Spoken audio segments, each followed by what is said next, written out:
Hello everyone, and welcome back to X-Ranger. Before we begin, I thought it would be interesting if each of you could leave a comment indicating which part of the world you're joining us from. Also, don't forget to like and subscribe if you're enjoying the episodes. Now let's get comfortable, relax, and start our program. I still can't believe what happened that day. It's been over a year, and I've barely told anyone because I know how it sounds. My hands still shake typing this out, but I need to share it with people who might actually believe me. It was early August last year, 2022. Me, Rob, and Dave had planned this fishing trip for weeks. We all worked different schedules, so finding a day that worked for everyone was a miracle in itself. We wanted somewhere quiet, no crowds, just us and the fish. I'd found this small lake in the foothills west of Bend that hardly anyone visits. No cabins, just trees, one tiny boat ramp, and supposedly good fishing. Perfect. We got there around 2 in the afternoon. The lake was exactly what I'd hoped for. Completely deserted. Not another car at the ramp. Not another boat on the water. Just glassy. Still water surrounded by dense pine forest right up to the shoreline with rocky slopes behind. It was beautiful in that wild, untouched way that's getting harder to find these days. We launched my small aluminum boat.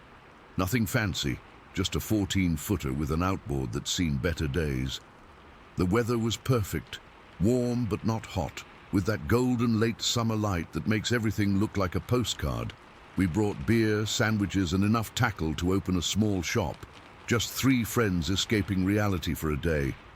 The fishing was decent, nothing spectacular, but we caught enough rainbow trout to make it worthwhile.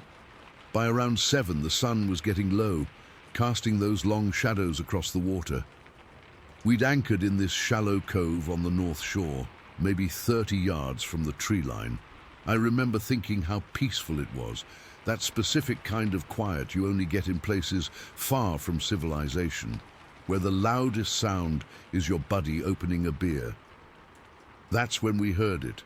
The first sound was distant, a heavy crashing noise echoing off the hillside. I remember looking at Rob, who had stopped mid-cast. "Bear, probably," he said. But there was something uncertain in his voice. We'd all been in the woods enough to know what deer sound like moving through brush. This was much heavier. The crashing stopped for maybe 20 seconds. Then it started again. Closer this time, much closer. The sound was rhythmic, deliberate. Snap, crash, like something big walking upright through the dense underbrush.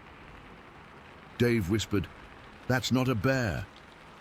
His face had gone pale, and he was staring at the tree line about 80 yards away. We all watched as the brush started moving, branches swaying and snapping as something large approached through the woods. I'll never forget what happened next. It emerged from the trees at the shoreline. I thought my mind was playing tricks at first. The light, the shadows, something. But Rob and Dave saw it too. Their faces said everything. Standing upright on 2 legs was this massive, I don't even know what to call it except what it was. A Sasquatch. It was huge, at least 8 feet tall, covered in thick dark brown hair.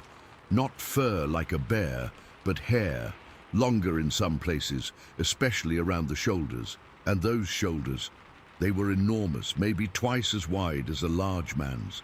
Its arms hung unusually long, reaching almost to its knees. The upper body was wide and heavy, but its waist seemed proportionally narrower. Its head had this distinctive slope to it, no visible neck, just this massive head that seemed to sit directly on those massive shoulders. The hair around its head looked rougher, almost like a mane, compared to the rest of its body. I've spent my whole life in the Pacific Northwest. I've seen bears, cougars, elk, every animal native to these forests. This wasn't anything I could explain away. This wasn't a man in a suit. The proportions were all wrong for a human, and the way it moved was too fluid, too natural. The creature paused at the water's edge, scanning its surroundings. The sun was directly behind us, low on the horizon, so we were looking at it with the light in our favor. But when its eyes caught the sunlight, they reflected with this dull, amber glow. Then it did something that I still feel in my nightmares. It unleashed this roar that echoed across the entire lake. It wasn't a scream, not like a cougar. It wasn't a grunt like a bear. It was deep, powerful and long, starting low and building to this crescendo that I physically felt hit my chest. The sound seemed to bounce off the water, amplifying as it reached us. My entire body went cold. I couldn't move. I couldn't speak. Dave was frozen too, clutching his fishing rod so tight his knuckles were white. Rob had somehow found the presence of mind to slowly reach for his phone in his jacket pocket, but he was trembling so badly I knew any footage would be useless. The creature took a step into the water, then another. It was knee-deep now, the water barely reaching halfway up its massive calves. I remember thinking with absolute clarity, it's coming for us. My mouth went completely dry. I couldn't swallow. My heart was pounding so hard I could hear it in my ears. Then Rob accidentally bumped the side of the boat with his elbow. It wasn't loud, just a small metallic sound, but across that still water, it might as well have been a gunshot. The Sasquatch turned sharply toward us. It froze for a second, staring directly at our boat. I swear it made eye contact with me. There was intelligence there. Recognition. It knew exactly what we were. It raised its upper body, seeming to grow even taller, and released another powerful roar. This one was different, more aggressive, more focused. I've never heard anything like it. It was primal, ancient, a sound that doesn't belong in our world anymore. Then, as suddenly as it had appeared, it turned and retreated into the forest. We could hear it crashing uphill through the underbrush, snapping branches and displacing rocks that tumbled down toward the water. The sound gradually faded until we were left in silence again, but a different kind of silence. Heavy, charged. For what felt like forever, none of us spoke. We just sat there, drifting slightly as the breeze pushed our anchored boat in a small arc. Finally, Dave whispered, "Did that just happen?" Rob nodded, his face ashen. "We need to go. Now!" I remember my hands shaking so badly I could barely pull up the anchor. We didn't speak as I started the outboard and pointed us toward the boat ramp. The entire time, I kept looking over my shoulder, scanning the shoreline. So did Rob and Dave. The trees that had looked so peaceful earlier now seemed ominous, hiding places for something that shouldn't exist. We reached the ramp just as dusk was really setting in. We loaded the boat faster than we ever had before, leaving half our gear scattered in the bottom to deal with later. I remember dropping my truck keys twice before I could get them in the ignition. The drive home was mostly silent. Occasionally one of us would say something like, "Did you see how big it was?" or "That sound." But we couldn't form complete thoughts. It was like our brains were still trying to process what we'd witnessed. Later that night, after several beers at Rob's place, we talked about reporting it. But to who? The local ranger station, the newspaper. We knew how it would sound. 3 guys who'd been drinking beer all day on a boat, claiming they saw Bigfoot. Nobody would believe us. Hell, I'm not sure I would believe it if someone told me the same story. Rob had tried to record it with his phone, but in his panic, he'd only managed to capture a few seconds of blurry footage, showing something dark moving at the tree line. Nothing conclusive, nothing that proved what we saw. We made a pact that night to keep it between us, but it's been eating at me. I've researched obsessively since then, other sightings in Oregon, audio recordings of supposed Sasquatch calls. Nothing I've found matches exactly what we heard and saw that day. I haven't been back to that lake. I haven't been fishing at all, actually. Sometimes when I close my eyes at night, I see those eyes reflecting in the sunset, and I hear that roar that seemed to come from another time. I find myself wondering if it's still out there, watching from the tree line as unsuspecting people like us drift by in their boats. I don't expect everyone to believe this. I probably wouldn't if I hadn't experienced it myself, but I know what I saw, I know what I heard, and whatever that creature was, It wasn't supposed to exist in our world. Yet there it stood, knee-deep in that lake, announcing its presence with a roar that I'll carry with me for the rest of my life. Story 2. I still don't know what I saw that night in August 2015. Part of me wishes I could forget it, but I can't. It's been almost 8 years, and I still get a shiver when I pass that dumpster. It was a warm evening, probably around 9:30 or so. The summer concert in Brookville had just wrapped up. One of those local band performances they do at the park. Nothing fancy, but it was a nice way to spend a summer evening. I'd gone alone since my roommate Jen was working late, and I decided to bike home instead of driving. The night was perfect for it. Warm with a slight breeze, stars just starting to pop out. I took my usual shortcut through the side parking lot that runs along that patch of woods near Wilson Avenue. You know the spot if you're from around here. There's that old maintenance shed with the peeling blue paint and a wooden fence that's probably been there since the 80s, and that big metal dumpster that sits behind the community center. During the day, it's just an ordinary spot, nothing special, but at night, with the trees creating shadows and the single security light flickering, it has this eerie quality to it. I was pedaling along, not going too fast, just enjoying the evening. I had my earbuds in, but turned down low enough to hear traffic. That's when I heard it, this weird shuffling noise, followed by a metallic bang that cut through my music. My first thought was maybe some teenagers messing around, or possibly someone homeless looking for cans. Either way, I slowed down, more out of curiosity than concern. As I approached the dumpster, I pulled out my earbuds and coasted to a stop. The security light was casting this yellow glow that didn't reach all the corners of the lot, creating these weird pockets of darkness. I squinted, trying to see what had made the noise, and that's when I spotted it. Near the dumpster, partially in shadow, was this shape. Not a person. Definitely not a person. It was standing upright, probably around 6 feet tall, but with this weird, bulky build that made it look unnatural. The first thing I noticed were its feet, wide and puffy, almost like someone wearing those ridiculous stuffed boots you see at novelty stores. But they weren't boots, they were just its feet. Its body was thick, not fat, but muscular in a way that human bodies aren't. And the hair, God, the hair, dark, almost black, covering its entire body. In the low light, it almost blended into the shadows, but the security light caught parts of it, showing this coarse, shaggy coat that moved slightly in the breeze. For a second, just a split second, we locked eyes. I couldn't make out its face clearly, but I could feel it looking at me. My blood went cold. Every instinct in my body was screaming at me to run, but I was frozen, my hands gripping my handlebars so tight my knuckles were white. Then it moved. It didn't run exactly, but it turned quickly and stepped into the brush beside the dumpster.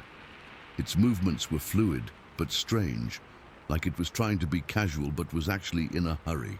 It pushed branches aside with these massive hands and disappeared into that narrow patch of woods that separates the parking lot from the cornfield beyond.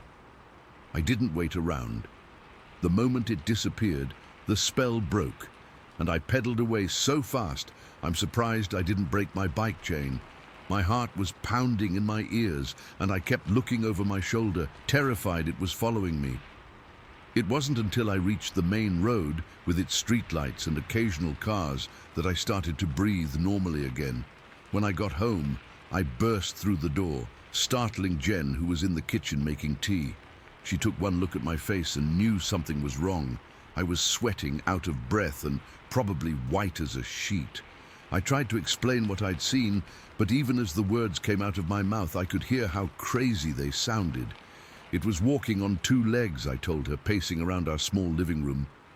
But it wasn't a person. It moved wrong, and it was covered in hair. It had this quick, awkward step when it noticed me, like it was caught doing something it shouldn't. Jen is the practical one between us.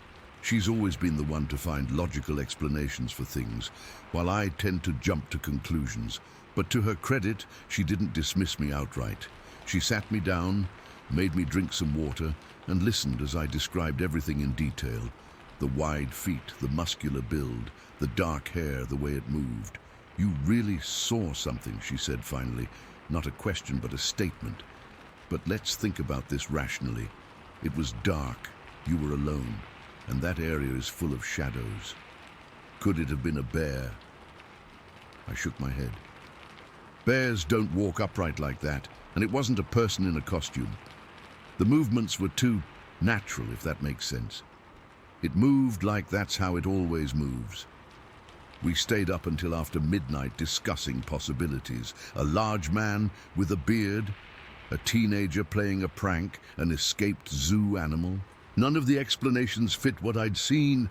Finally, Jen said, "Tomorrow I'm going to check it out myself." I tried to talk her out of it, but she was adamant. "If there's something dangerous out there, we need to know. Besides, whatever you saw is probably long gone by now."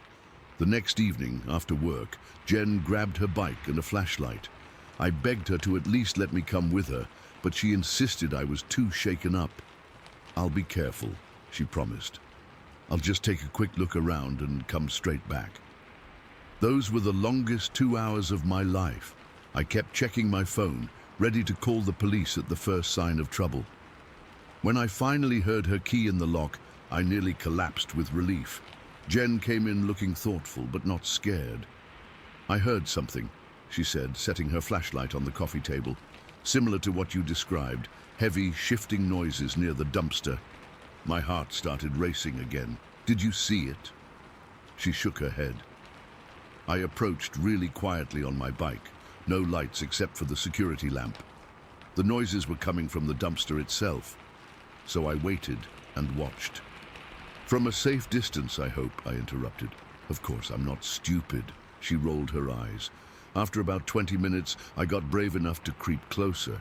The noises were definitely coming from inside the dumpster, not around it. Inside? This didn't match what I'd seen at all. Yeah, I used my flashlight to peek in, and guess what I found? She paused dramatically. A raccoon. A big one, too. It was trapped in there, couldn't get out. That's what was making all the banging and shuffling. I stared at her. That doesn't explain what I saw. The thing I saw was outside the dumpster, standing upright. "I know," she said, holding up her hand. "I'm not saying you didn't see something, but I think the raccoon might be related. It was really frantic, trying to climb out and falling back in. I ended up putting some broken branches and stuff inside so it could climb out. We spent the rest of the night theorizing. The most logical explanation we could come up with was that whatever I'd seen had been drawn to the raccoon's movements or sounds. Maybe it was curious, or maybe it saw the raccoon as potential food. Think about it," Jen said.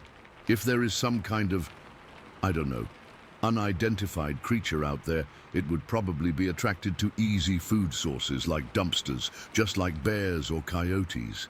It made sense in a weird way, but it didn't make me feel any better. In the days that followed, I couldn't stop thinking about what I'd seen, the solid, muscular build, the dark hair that helped it blend into the shadows, the way it walked on 2 legs but moved with this strange, fluid gait. It was brief, just a few seconds really, but it was enough to give me a clear look at something I couldn't explain. I've spent hours researching, trying to find something that matches what I saw. I've read accounts of Bigfoot sightings, watched documentaries, even joined some online forums. Some descriptions come close, but nothing perfectly matches what I saw that night.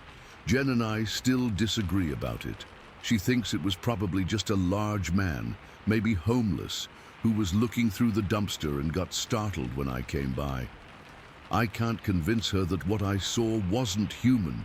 The proportions were wrong, the hair was wrong, everything about it was just wrong. We still live in the same apartment and I still bike around town, but I've changed my routes. I avoid that parking lot, especially at night. When I do have to pass by there during the day, I pedal faster, my eyes constantly scanning the tree line. Jen thinks I'm being paranoid, but she doesn't argue anymore. She's noticed that I keep the blinds closed at night now, and I've installed an extra lock on our door. Sometimes, when I can't sleep, I replay that moment in my head. The metallic bang, the shadowy figure, the brief eye contact, the way it slipped away into the trees. Was it trying to be stealthy, or was it just as startled to see me as I was to see it? I don't have answers, just questions that keep me up at night. Whatever I saw by that dumpster in Brookville has changed how I see the world. I'm more cautious now, more aware of my surroundings, and whenever I hear stories about strange sightings or unexplained creatures, I don't dismiss them like I used to, because now I know there are things out there moving in the shadows that defy explanation, and sometimes when you least expect it, they show themselves, just for a moment. Just long enough to make you question everything you thought you knew. I haven't seen it again since that night. But sometimes when I'm alone and it's quiet, I swear I can feel it watching me from somewhere in the darkness, waiting. And I wonder if our paths will cross again. Story 3. I still can't believe what happened to me last September. I've gone back and forth about sharing this for months now, but I need to get it off my chest. I've been an avid hiker for years, always solo, always prepared. That's what makes this so hard to process. I did everything right. It was late September, about 7 months ago now. I'd planned a simple overnight trip in the Santiam River Canyon in Oregon. Nothing extreme, just me, my gear, and the woods. The weather was perfect. That crisp autumn feel where you need a light jacket in the morning and evening, but you're comfortable during the day. I'd chosen a lesser-used trail that followed a ridgeline above a creek, wanting some solitude after a stressful month at work. The hike in was uneventful. The trail wasn't marked great in some spots, but I had my GPS and paper map. I remember feeling so peaceful, watching the sunlight filter through the fir trees, hearing the distant sound of the creek below. That's the last true peace I felt in the wilderness. I reached my planned camping spot around 5 in the afternoon. It was this small clearing near an overlook with a view of the valley. Perfect spot. Flat ground for my tent, a fallen log to sit on, and enough distance from the edge for safety. I went through my usual routine, setting up my one-person tent under a stand of firs, hanging my food bag from a branch about 100 feet away, and getting water from a small spring nearby. After a quick meal of dehydrated pasta, not great but it does the job, I sat on that fallen log watching fog gather in the valley below. The sun was just starting to set, painting everything gold and orange. That's when I heard it. This weird 2-note whistle from about 50 yards away, up the ridge behind me. At first I thought it was just a bird I hadn't heard before. But something about it felt off. It was too deliberate, too clean, almost like a human whistle, but not quite. I remember sitting very still, listening, when the exact same whistle came again about 30 seconds later, only this time it came from slightly further to the left. That's when the forest went completely silent. No birds, no insects, nothing. Just dead silence. I've spent enough time outdoors to know that sudden silence in the forest is never a good sign. Something had spooked the wildlife. I told myself it was probably just a bear or cougar passing through, nothing to worry about as long as I kept my camp clean and food properly stored. As darkness fell, I retreated to my tent. I read for a bit with my headlamp, trying to ignore the unease I felt. Around 10 o'clock, I turned off my light and tried to sleep. That's when I started hearing it, heavy, deliberate movement in the trees above the ridge. Not the random crashing of deer or the quick movements of smaller animals. This was slow, methodical. Something big was moving up there, taking careful steps. I grabbed my headlamp and knife, fat lot of good that would do, and listened. The footsteps would stop, then start again. I built up the courage to unzip my tent and peek outside, sweeping my headlamp across the tree line. Nothing. But as soon as I zipped the tent closed again, the sounds continued. Then the whistles started again. The same 2-note pattern, but this time there were responses. similar whistles coming from different directions. It sounded like communication. My rational brain was desperately trying to explain it away. Maybe hunters? But who hunts at night in September? Maybe other campers playing a prank? But I hadn't seen anyone else on the trail all day. I remember lying there trying to control my breathing when something heavy circled behind my tent. I could hear branches snapping, leaves crunching, and this deep, rhythmic breathing. Not panting like a dog, deeper, more controlled. My tent was pressed against a slight rise in the ground, and whatever it was stood right behind that rise, just feet from my head. I was frozen with fear. Every instinct told me to stay absolutely still. After what felt like an eternity but was probably only minutes, I heard it move away.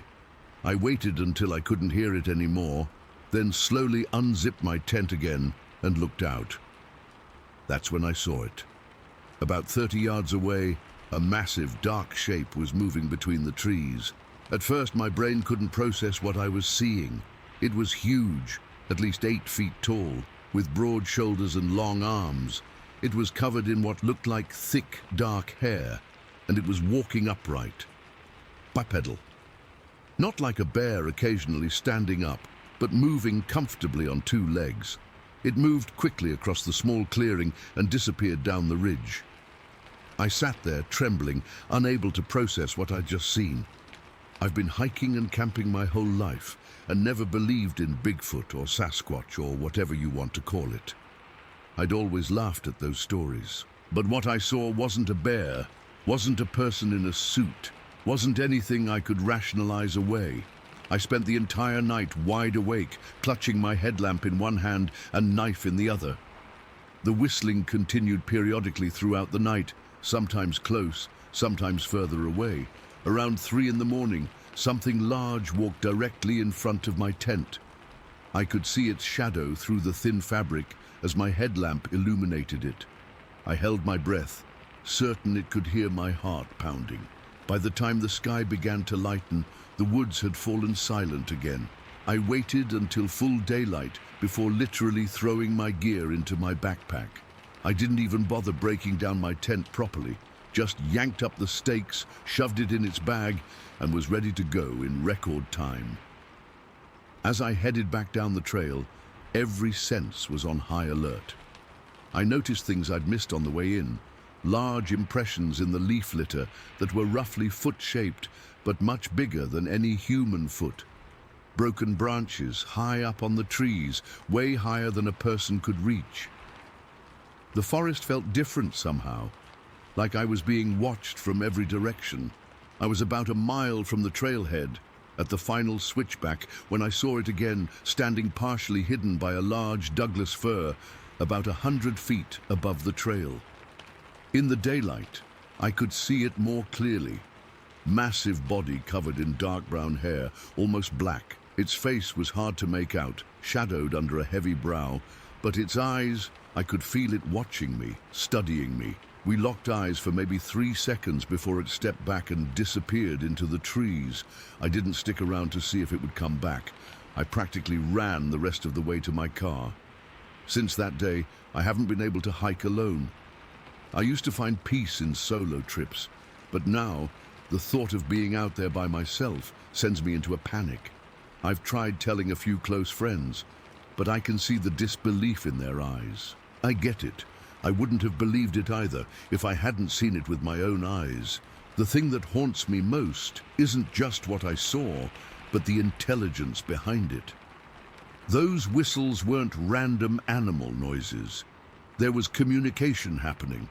Whatever was out there was coordinating, maybe even trying to intimidate me, and it worked. I've spent hours researching similar encounters in the Santiam Canyon area. There are others, not many, but enough to make me feel less crazy. What keeps me up at night is knowing those creatures are out there, watching from the trees, and most people have no idea. I still have the GPS coordinates of my campsite.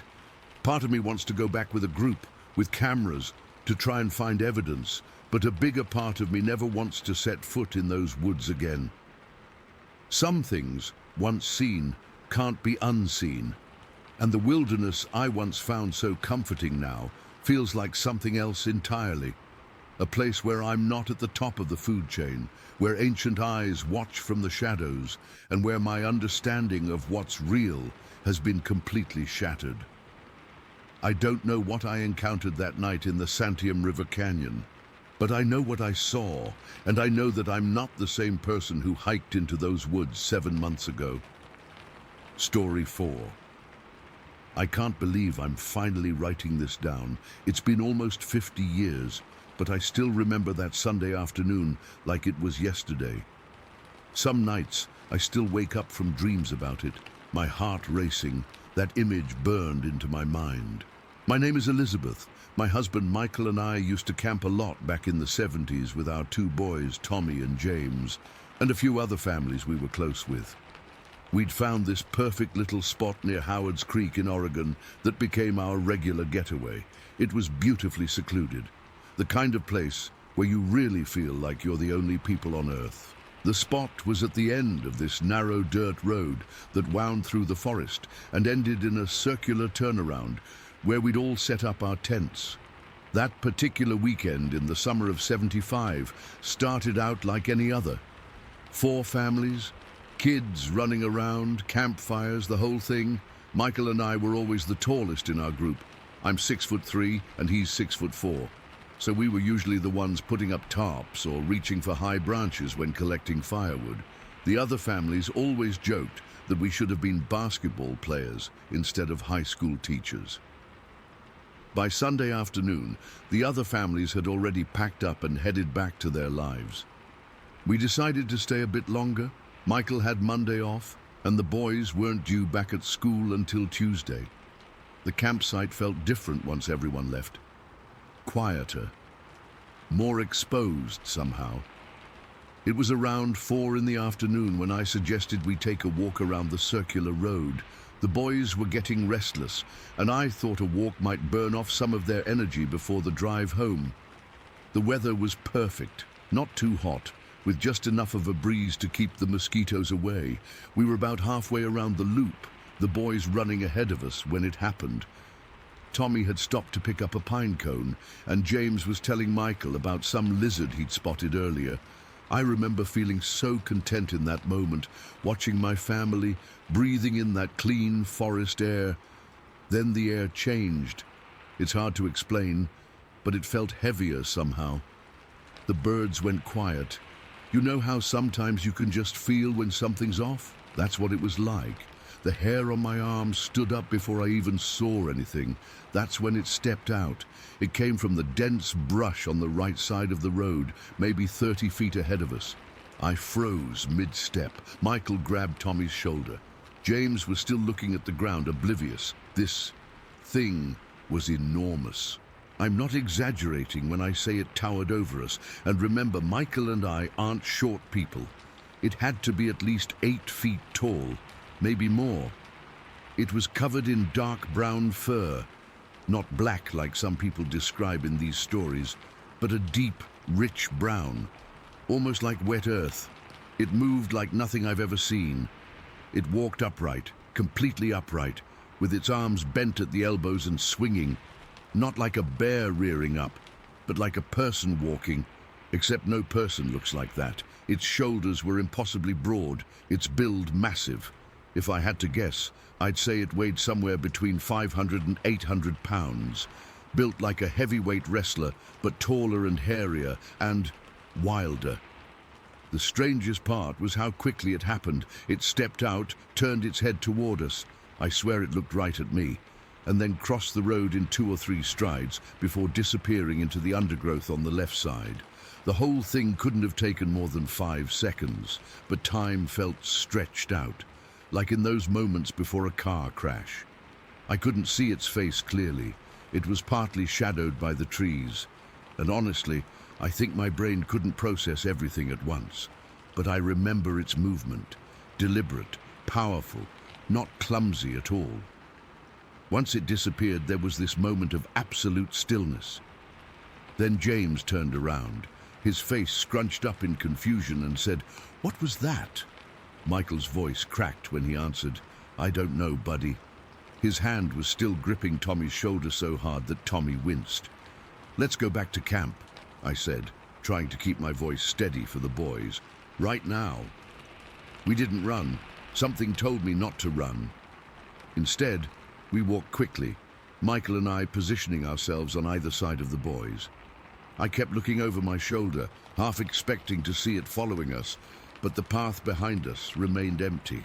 When we got back to our campsite, I felt this overwhelming urge to pack up and leave immediately, but Michael, always the more rational one, pointed out that driving the narrow, winding forest road in a state of panic wasn't the safest idea. So we decided to stay, but agreed to leave first thing in the morning. That's when I noticed the tree next to our tent. It had deep scratches in the bark, fresh ones that hadn't been there that morning. They were high up, higher than either Michael or I could reach, even on tiptoes. I remember touching them with my fingertips, feeling the rawness of the exposed wood. Something had gouged those marks into the tree. And recently, I didn't point them out to the boys. Michael saw me looking and came over. He ran his hand over the marks and then looked at me, his face pale.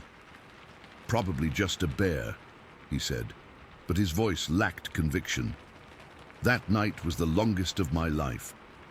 We kept the campfire going much bigger than usual. Neither of us slept much. The boys, thankfully, were exhausted and fell asleep quickly in the tent. Michael and I sat outside, taking turns watching. Every crack of a twig, every rustle of leaves had us on edge. Around 2 in the morning, we heard something moving in the forest surrounding our campsite. Heavy footsteps circling us, just beyond the reach of our firelight.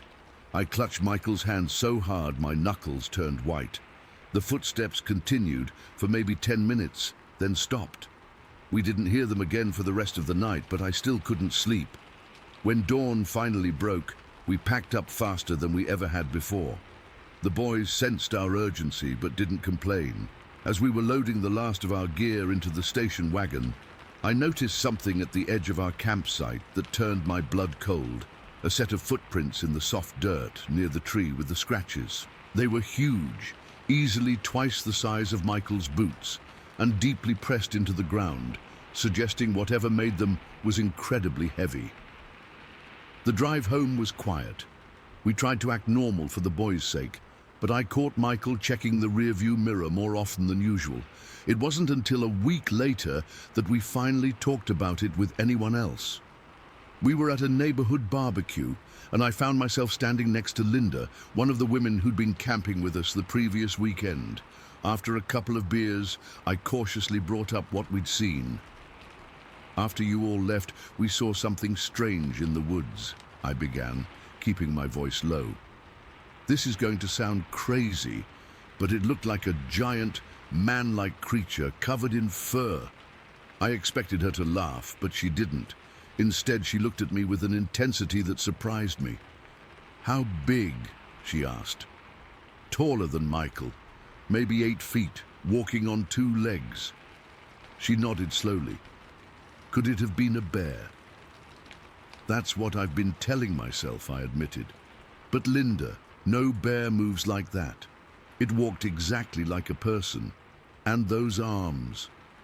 I shuddered at the memory. "Bears don't get that big," she said quietly, "and they don't walk on 2 feet like a man, not for more than a few steps." We stood in silence for a moment. Then she asked, "Where exactly was this place again?" I know it was somewhere south of Portland. I realized I couldn't recall the exact location. Somewhere near Eugene, maybe. It's strange how trauma works.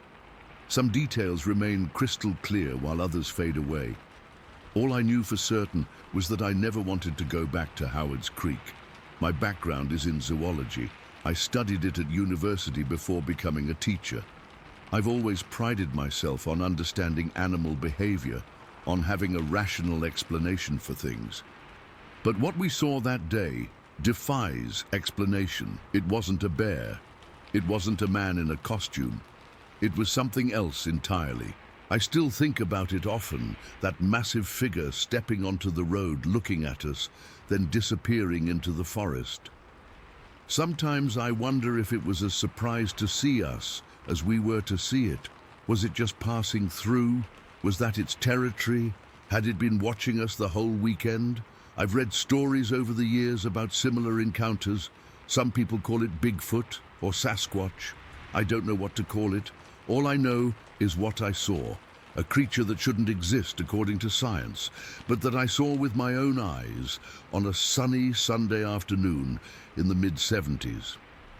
The boys don't remember it clearly anymore. They were too young, and children have a way of forgetting things that don't fit into their understanding of the world. Michael remembers, though. We don't talk about it much, but sometimes when we're driving through wooded areas, I'll catch him scanning the tree line, just like I do. I've never gone camping since. Story 5. I've never really told this story outside our small circle. Not because I'm worried people will think I'm crazy, but because what happened that day in October of 2015 changed me in ways I still can't fully explain. My buddies, Ryan, Michael, and I had been planning our annual hunting trip for months. We're all experienced outdoorsmen, been hunting together since our 20s, but this time we decided to push further north than usual, heading to the wilderness around Pickle Lake in northern Ontario. We'd heard stories about the massive moose up there, and after our disappointing haul the previous year, we were eager for a challenge. We arrived at our destination on a crisp October morning. The temperature was hovering around 35 degrees, and the forest was a patchwork of yellows, oranges, and reds. Our breath came out in visible puffs as we unloaded our gear from Ryan's F-150. The plan was simple. Hike about 2 miles into a ridge system we'd spotted on topographic maps, then spread out to cover more ground. We'd scouted the area the previous afternoon and spotted promising signs of moose activity in the valley below the ridge. "Remember, keep your radios on channel 3. Michael said as we shouldered our packs and rifles. "Check in every hour, even if you don't see anything." The hike in was demanding but peaceful. The forest floor was covered in a thick carpet of fallen leaves that muffled our footsteps. Occasionally, we'd startle a grouse or hear the distant chatter of a red squirrel. But otherwise, the woods were quiet. Too quiet, looking back on it now. We reached our predetermined split-off point around 9 in the morning, a distinctive cluster of tall black spruce trees that stood out against the predominantly deciduous forest. "I'll take the north end," Ryan said, adjusting his orange safety vest. "I'll cover the middle section," Michael added, checking his rifle one last time. That left me with the southern portion of the ridge. We confirmed our radio channels, agreed to meet back at this same spot at 4 in the afternoon, and went our separate ways. My position along the ridge gave me a clear view of the valley below and the opposite ridge about half a mile away. I found a comfortable spot against the trunk of a large maple tree, settled in and prepared for the long wait that hunting often requires. I had my thermos of coffee, a couple of sandwiches, and my binoculars ready. The first hour passed uneventfully. At around 10:30, I heard Ryan's voice crackle over the radio. Nothing yet on the north end, just some old tracks. "Middle section's quiet too," Michael reported shortly after. "Same here," I responded, "but the day's still young." I took a sip of coffee and scanned the valley again with my binoculars. That's when I noticed some movement on the opposite ridge. At first, I thought it might be a moose finally showing itself, but as I focused my binoculars, I realized I was looking at something entirely different. Between 2 tall pines stood what I can only describe as a massive, dark-haired figure. I'm not talking about a man in a jacket or even a bear standing on its hind legs. This thing was enormous, at least 7 or 8 feet tall, with incredibly long arms that hung almost to its knees. Its body was covered in dark reddish-brown hair, and its frame was massive, with shoulders that must have been twice the width of mine. But it was the head that made my blood run cold. It had a distinctive slope to it, with a low, heavy brow and no visible neck. Just a massive head that seemed to sit directly on those enormous shoulders. I couldn't make out facial features clearly at that distance, but I could tell it was staring directly across the valley. I've been hunting for over 20 years. I know what animals look like, how they move, how they stand. This was no bear, no moose, no known animal I'd ever encountered. My hands started shaking so badly I nearly dropped the binoculars. For several minutes the creature just stood there, completely motionless, except for the slight movement of its hair in the breeze. It seemed to be surveying the valley, much as I was. I was afraid to move, afraid to make a sound, though I doubt it could have heard me from that distance. Then, without warning, the creature leaned back slightly, its massive chest expanding, and let out a sound I will never forget as long as I live. It wasn't a roar like a bear's or a howl like a wolf's. It was something altogether different, something primal and terrifying that seemed to come from deep within its massive body. The sound started low, almost like a deep rumble, then built into something that can only be described as a roar. But that word doesn't do it justice. It was so powerful that it seemed to physically roll across the valley like a wave. I actually felt it in my chest, like when you stand too close to the speakers at a concert, but more intense. My ears popped from the pressure change. I literally dropped to my knees, partly from shock and partly from the physical impact of the sound. My coffee thermos toppled over, spilling across the leaves, but I barely noticed. The roar echoed off the ridge walls, seeming to go on forever. Then, as suddenly as it had started, it stopped, and the forest went completely silent. Not a bird call, not a rustle of leaves. Nothing. It was as if every living thing in those woods was holding its breath. My radio crackled to life, making me jump. What the hell was that? Ryan's voice was tense, frightened. Did you guys hear that too? Michael chimed in, his normally steady voice noticeably shaken. My hands were trembling so badly I could barely press the talk button. I saw it, I managed to say. Across the valley, on the opposite ridge. Saw what? Ryan demanded. A bear? No. I swallowed hard, still staring at the spot where the creature had been. Not a bear. I don't know what it was. But I did know. I just couldn't bring myself to say it out loud. I'm coming to you, Michael said. Ryan, meet us at Thomas's position. I raised my binoculars again with shaking hands, but the creature was gone. There was no sign of movement, no swaying branches, nothing to indicate where it had gone or how it had disappeared so quickly. Something that size should have made noise moving through the underbrush, should have been visible for at least a few moments as it retreated. But it had vanished, as if it had never been there at all.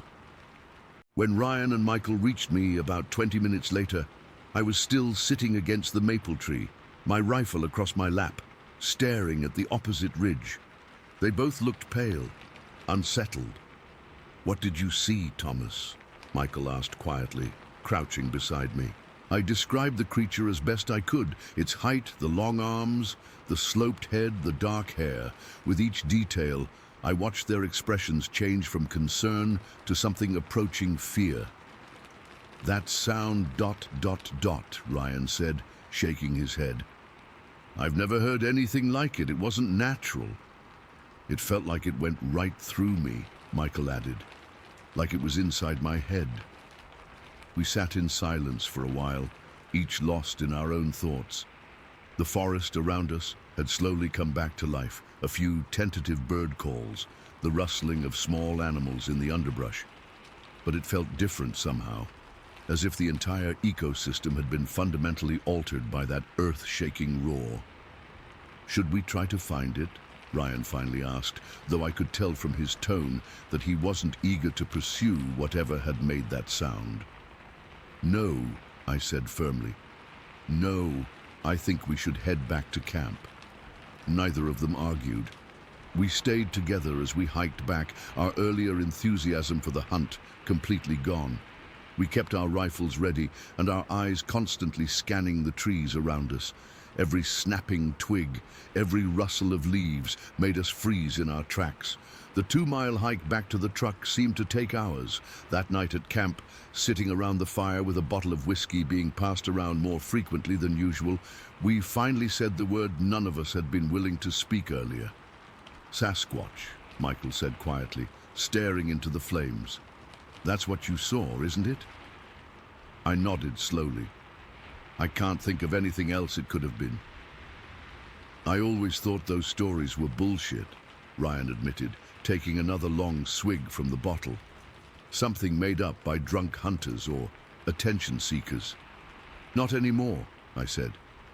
"We stayed at the camp for 2 more days, but we never went back to that ridge. Instead, we hunted closer to camp, always within sight of each other, and we made sure to be back well before dark. We never heard that roar again, and we never saw the creature, but its presence seemed to hang over us like a shadow. On our last night, as we packed up our gear, Michael asked the question that had been on all our minds. Are we going to tell anyone about this? Ryan and I exchanged glances. Who would believe us? Ryan said with a shrug. We'd just be 3 more crazies claiming they saw Bigfoot. I don't care if anyone believes us or not, I replied. I know what I saw. I know what we all heard. We made an agreement that night to keep the story between us, not out of fear of ridicule, but because it felt like something private, something profound that wouldn't translate well to those who hadn't experienced it. It's been 8 years since that day at Pickle Lake, and the 3 of us still get together for hunting trips, though we've never returned to Northern Ontario. Sometimes, late at night when the fire is dying down and we've had a few beers, one of us will bring up what happened. We never question each other's accounts or try to rationalize what we experienced. We know what we heard. I know what I saw. That roar changed something in me. It was a reminder that the world is bigger and more mysterious than we like to admit, that there are things in the deep woods that defy explanation. I still hunt, still spend time in the forest, but I do it with a new awareness, a heightened respect for the wilderness and its secrets. I can still see that figure standing between the trees, still feel that roar reverberating in my chest. Some nights I wake up from dreams where I'm back on that ridge, but in the dreams, the creature doesn't stay on the opposite side of the valley. In the dreams, it sees me too. I don't know if I'll ever have answers about what happened that day. I don't know if I want them. Some mysteries might be better left unsolved, some creatures better left undisturbed in the remote corners of the world where they've managed to remain hidden for so long. But I know what I saw, and I'll never forget that roar. Story 6. I'm still not sure if I'm ready to talk about this. I've avoided the topic for over 20 years, and whenever someone brings up the subject of Bigfoot or Sasquatch, I feel my stomach drop. But I need to get this off my chest. I need someone to believe me. This happened in the summer of 2000, when I was 9 years old. We lived in this development on the outskirts of Battleground, Washington. Our house was literally the last one on the street before the wilderness took over. Behind our backyard was nothing but dense forest, towering evergreens, thick undergrowth, the works, the kind of woods where you could walk for days and not see another human being. My brother Lucas was 7 at the time. We spent most of that summer playing outside because our mum worked long shifts at the hospital and our dad wanted us out of the house. Go get some fresh air, he'd say, which was basically code for go somewhere else so I can watch TV in peace. That particular day was in late July. It was hot, but not unbearable. Me, Lucas, and 2 kids from down the street, Tommy and Jake, decided we were going to build a fort in the woods, not deep in, just about 20 feet past the tree line, where we could still see our houses if we looked back. We'd been working on it for a couple days already, just a crappy little structure made of fallen branches propped against a tree trunk. Nothing fancy, but to us, it was going to be the coolest hideout ever. We'd been out there for maybe an hour that afternoon. I remember I was trying to weave some branches together for a roof, while Lucas and Tommy were digging a small pit for a fire. We weren't allowed to have actual fires, but we pretended. Jake was collecting more sticks. That's when everything changed. It happened so suddenly that at first I didn't even realize what was wrong. Then it hit me. The forest had gone completely silent, like unnaturally quiet. No birds chirping, no insects buzzing, nothing. Just this heavy, pressing silence. I remember looking at Tommy, who had stopped digging and was staring at me with this confused expression. He felt it too. "Do you hear that?" Lucas whispered. "I don't hear anything," I said. "Exactly," Tommy muttered. Then we heard it. This breathing. Heavy, wet breathing coming from deeper in the woods. It sounded like someone was breathing through a wet cloth, this raspy, moist sound that made the hair on my arms stand up. It wasn't an animal sound, at least not any animal I recognized. It was too deliberate, too controlled. Jake had frozen in place about 10 feet away from us, clutching his bundle of sticks. None of us moved. I remember thinking maybe if we stayed really still, whatever it was would just go away. That's when the breathing changed. It transformed into this low, rumbling sound, almost like a growl, but deeper, more guttural, and then it started to build. The sound rose in pitch and volume until it turned into the most terrifying scream I've ever heard in my life. It wasn't human. It wasn't an animal either, not a cougar or a bear or anything I could identify. It was this primal, rage-filled shriek that seemed to vibrate through my entire body, and then it came crashing through the trees. I still see it in my nightmares. This thing was massive, towering. It had to be over 7 feet tall, probably closer to 8. It was covered in dark brown hair, not fur, but hair that hung in matted clumps from its body. The arms were disproportionately long, hanging down past its knees, and its shoulders were incredibly broad and powerful looking. But it was the face that haunts me the most. It had these deep-set eyes under a heavy brow ridge. They were dark. I couldn't tell the color from where I stood, but they looked almost black with rage. The nose was flat and wide, and its mouth was pulled back in what I can only describe as a snarl, revealing teeth that looked yellowed and worn. It stood there for maybe 2 seconds, this mountain of muscle and hair and fury, staring directly at us. Then it let out another one of those screams and slammed its hand, not a paw, a hand with fingers, against a nearby tree trunk. The entire tree shook. I'm not exaggerating.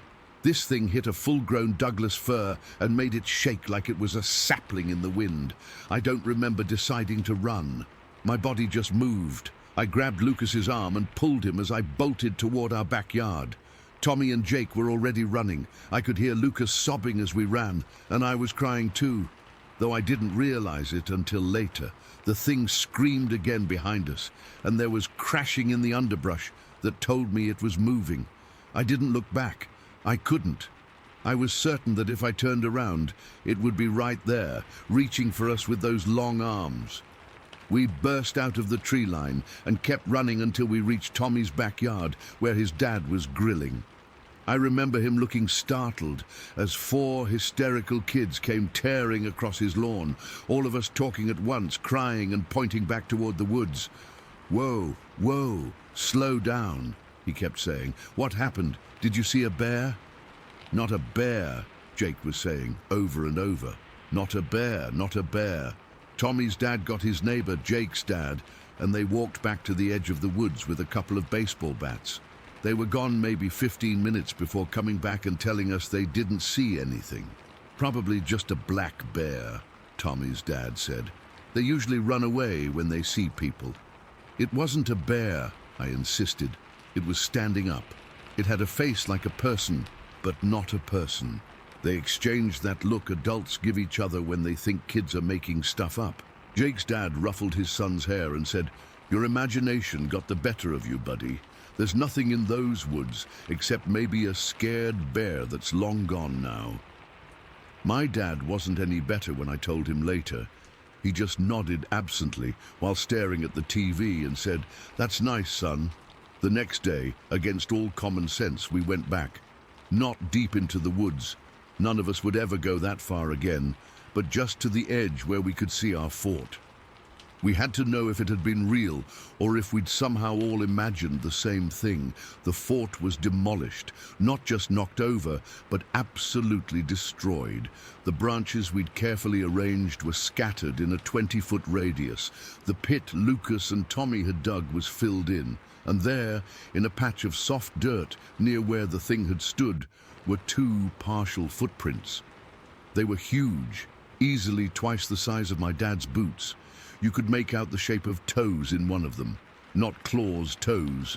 5 of them, splayed out like fingers. Jake took a stick and measured the length of the clearest print by marking the stick. When we got back to Tommy's house, we measured it against a ruler. 17 inches. The footprint was 17 inches long. We tried telling our parents again, this time with evidence, but no one took us seriously. My dad said the fort probably got knocked down by the wind or those teenagers from the next street over. Tommy's dad suggested it was the bear again. No one would come look at the footprints. And by the next day, it had rained, washing them away. For the rest of that summer, none of us would go near the woods alone. By the end of August, we wouldn't go there at all, even together. When school started in September, we had mostly stopped talking about it, except among ourselves. It was clear no one was going to believe us. So what was the point? I had nightmares for months. In them, I was always alone in the woods, and I could hear that wet breathing behind me, getting closer and closer. Sometimes I'd wake up gasping for air, convinced I could smell a musky, wild odor in my room. My family moved away from Battleground 2 years later when my dad got a job in Oregon. I was secretly relieved. I never felt safe in that house again, always feeling like something was watching me from the tree line. I lost touch with Tommy and Jake over the years, but Lucas and I still talk about what happened sometimes. About 5 years ago, we were having a few beers on his porch, and I finally asked him, "What do you think it was?" He was quiet for a long time before answering. "You know what it was," he said finally. "We all do." And he's right. I've read about Bigfoot and Sasquatch sightings. I've watched documentaries and scrolled through countless online forums. Some accounts sound like bullshit, but others make my blood run cold because they describe exactly what we saw that day. Whatever we encountered in those woods wasn't a bear or a man in a suit. It was something else. Something that shouldn't exist but does. Something territorial and angry that we had ventured too close to its domain. I live in an apartment in the city now. I like being surrounded by concrete and streetlights and people. I go hiking with friends occasionally, but I always insist on popular, well-traveled trails. I never go into dense, isolated woods. Never. Sometimes when I'm falling asleep, I still hear that scream. That terrible, rage-filled scream that started low and built into something inhuman. And I wonder if somewhere in the forests of Washington, that creature is still there, defending its territory against unsuspecting hikers or children building forts. I wonder if it remembers us as clearly as we remember it. I've never told this story publicly before. Most people would think I'm crazy or attention-seeking. But I know what I saw. I know what all 4 of us saw. It was real, it was terrifying, and no matter how many experts claim Sasquatch is just a myth, I know better. Because I looked one in the eyes, and it looked back at me with intelligence and fury. And 23 years later, I still can't shake the feeling that if we hadn't run when we did, none of us would have made it out of those woods alive. Story 7. I've been sitting on this experience for months now, going back and forth on whether I should even share it. I'm not the type to make up stories or exaggerate things for attention. I'm a CPA, for God's sake. Numbers and facts are literally my life. But what happened that morning in Oregon has been eating at me, and I need to get it off my chest. This past summer, my girlfriend Jen and I decided to take 2 weeks off for a camping trip through Oregon. We both needed a break from work, and we love the outdoors. I've been camping since I was a kid. I've dealt with bears, coyotes, all kinds of wildlife encounters, so I know what's normal and what isn't out there. We found this perfect little campground about 5 days into our trip. It was everything we wanted. Close enough to the highway that we didn't have to drive for hours on some sketchy dirt road, but secluded enough to feel like we were actually in nature. There was a river nearby, with a small trail leading down to it, and comfort facilities within walking distance. The place was practically empty when we arrived, just one other couple camping about 70 yards away from our site. We pulled in around 3 in the afternoon and set up our tent in this nice clearing surrounded by tall pines. The spot had a fire pit and a wooden picnic table. After getting our tent situated, we hiked down to the river for a couple hours, then came back and made dinner. Nothing fancy, just some burgers and corn on the cob cooked over the fire. Now, I'll admit we got lazy that night. We were tired from hiking, and after dinner we just kind of hung out by the fire, drinking a couple beers and talking. When we finally decided to turn in, we left some of our cooking gear on the picnic table, unwashed pots and pans with food residue, paper plates with crumbs, that kind of stuff. I know it's against proper camping etiquette and can attract animals, but the campground had those bear-proof trash cans nearby, and I figured we'd clean up first thing in the morning. We fell asleep around 11, and everything was totally normal. I remember drifting off to the sound of crickets and the distant rush of the river. The temperature was perfect, cool but not cold, with a slight breeze. I was sleeping better than I had in months. Then came 5 in the morning. I woke up suddenly, like someone had snapped their fingers right next to my ear. For a split second, I didn't know what had woken me, but then I heard it. This incredibly deep, powerful groan coming from right outside our tent. When I say right outside, I mean maybe 7 feet away, tops. It wasn't a growl exactly. It was lower, more deliberate. The sound was so deep and resonant I could feel it vibrating in my chest cavity. It was like nothing I've ever heard before or since. The best I can describe it is like someone trying to imitate a cow's moo, but 10 times deeper, with this weird guttural quality that didn't sound like it came from any animal I know. Then came a second groan, identical to the first, and then a third. 3 distinct vocalizations, evenly spaced about 3 seconds apart. Each one felt like it was getting louder, like whatever was making the sound was getting closer to our tent. I froze. I'm not ashamed to admit that. I was terrified.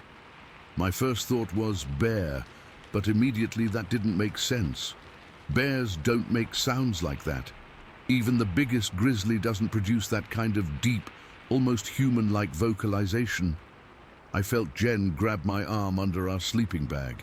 She whispered, "Did you hear that?" Which confirmed I wasn't dreaming or imagining things. She'd heard it too.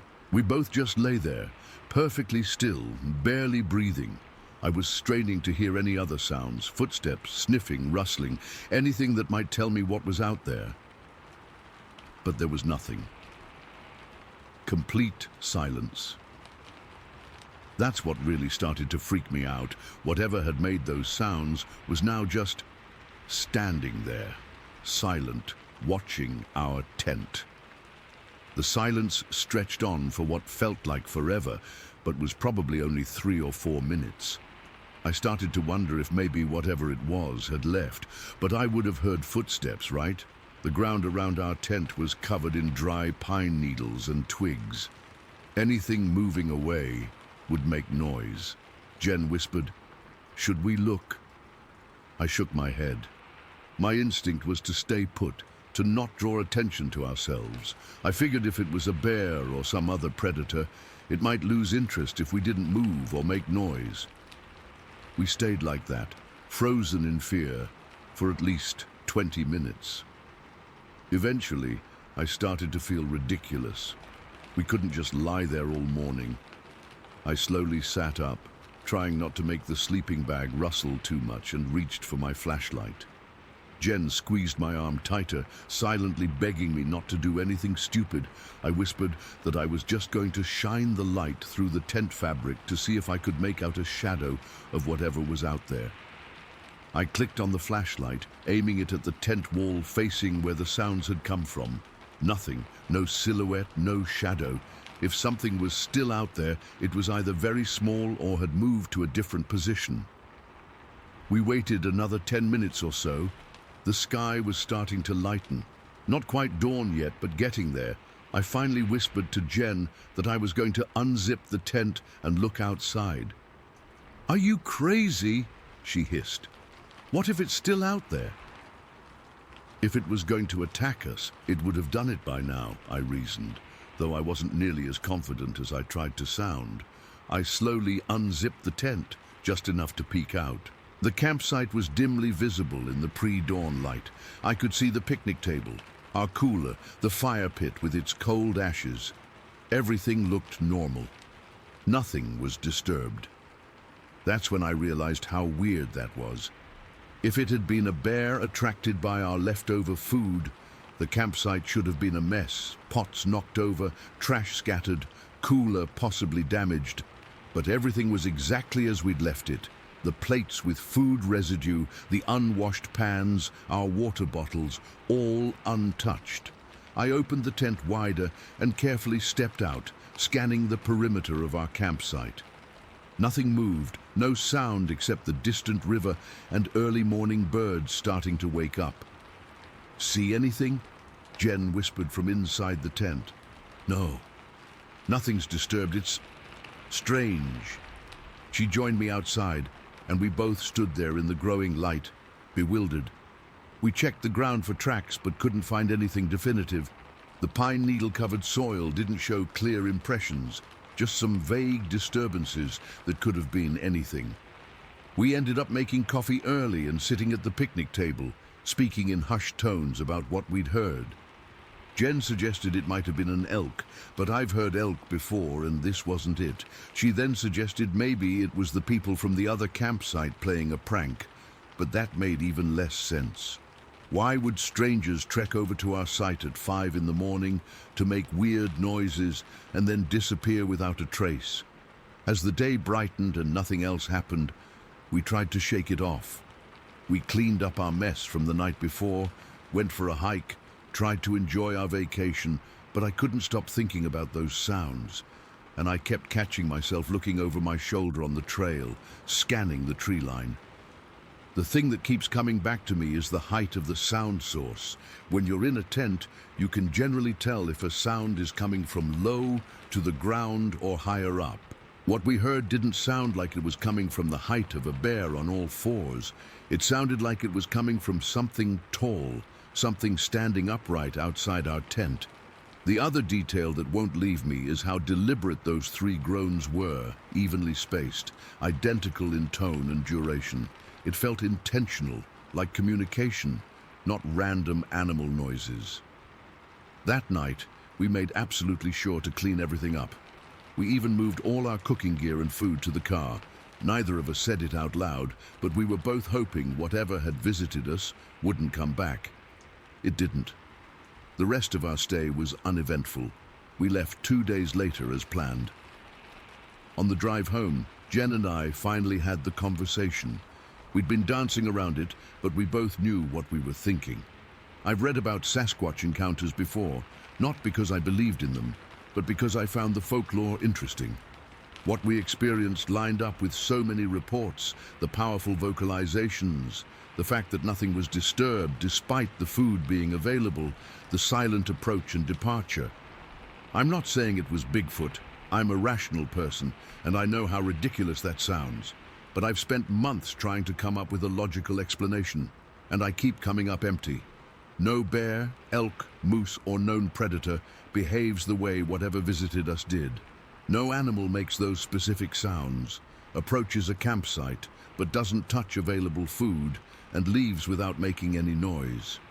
Sometimes I try to convince myself it was just some weird acoustic phenomenon. Maybe sounds from far away that somehow carried to our campsite and seemed closer than they were. But then I remember how Jen and I both felt the vibration of those groans in our bodies. Whatever made that sound was close. Very close. I still go camping, I still consider myself an experienced outdoorsman, but I have to admit, I've been sticking to more populated campgrounds lately. And I never, ever leave food out overnight anymore. I don't know what visited us that morning in Oregon. Part of me doesn't want to know, but another part can't stop wondering what would have happened if I'd unzipped the tent right when we heard those sounds. If I would have come face to face with something science says doesn't exist. Story 8. I've been trying to make sense of what happened to my wife Sarah and me for over 7 years now, and I still can't wrap my head around it. I'm sharing this here because I need to tell someone who might actually believe me. It was early October 2015, and Sarah and I decided to take our RV out for a weekend getaway. We both needed a break from work, and camping has always been our thing. We chose Tate's Hill State Forest in Florida because it was supposed to be quiet and secluded. We'd never been there before, but the online reviews mentioned beautiful stars, peaceful surroundings, and not many other campers. Perfect, right? We arrived in the afternoon and found a nice spot near the edge of the campground. There were only 2 other RVs there, both pretty far from us. We set up, grilled some burgers, and spent the evening sitting outside in our folding chairs, drinking beer and looking at the stars. It was exactly the peaceful night we needed. Around 10:30, we decided to turn in. Our RV isn't huge. It's a 24-footer with the bedroom area in the back. We brushed our teeth, locked up, and went to bed. Sarah fell asleep almost immediately, but I read on my phone for a bit before dozing off. I woke up suddenly. The digital clock on our little nightstand showed it was just after midnight. At first, I wasn't sure what had woken me. Then I heard it, breathing. Deep, powerful breathing, right outside the wall next to our bed. I froze. My first thought was bear. But this breathing sounded different, deeper, more controlled somehow. It wasn't the panting of an animal. It was slow, deliberate, in and out, in and out. The wall of the RV is thin, and whatever was breathing was right on the other side, probably just inches from where I was lying. The breathing continued for what felt like forever, but was probably about a minute. I was too scared to move. Then came a loud slap against the side of the RV near the front window. It wasn't like a branch hitting it. It was a deliberate impact that made the entire metal siding shake. A few seconds later, another similar impact hit farther back on the vehicle. That's when I noticed something else. The forest had gone completely silent. No crickets, no nightbirds, nothing. Just that suffocating silence you get when all the wildlife knows there's a predator around. I gently shook Sarah awake, covering her mouth before she could speak. I whispered in her ear that there was something outside. Her eyes went wide in the darkness. We both lay there, barely breathing, listening. After what felt like an eternity, I decided I needed to see what was out there. I slid out of bed as quietly as possible and crept to the front of the RV. The main cabin area has windows on all sides with those cheap pull-down shades. I approached the passenger side window and carefully moved the edge of the curtain just enough to peek out. What I saw standing there about 15 feet from the front passenger side made my blood run cold. It was massive, tall enough that it was nearly touching the lower branches of the pine trees, which had to be at least 8 feet up. In the moonlight, I could see it was covered in thick, dark hair all over its body, but what struck me most were its arms. They were disproportionately long, hanging past its waist almost to its knees. Its head didn't look human. It sat on top of extraordinarily wide, rounded shoulders that seemed to have no neck at all.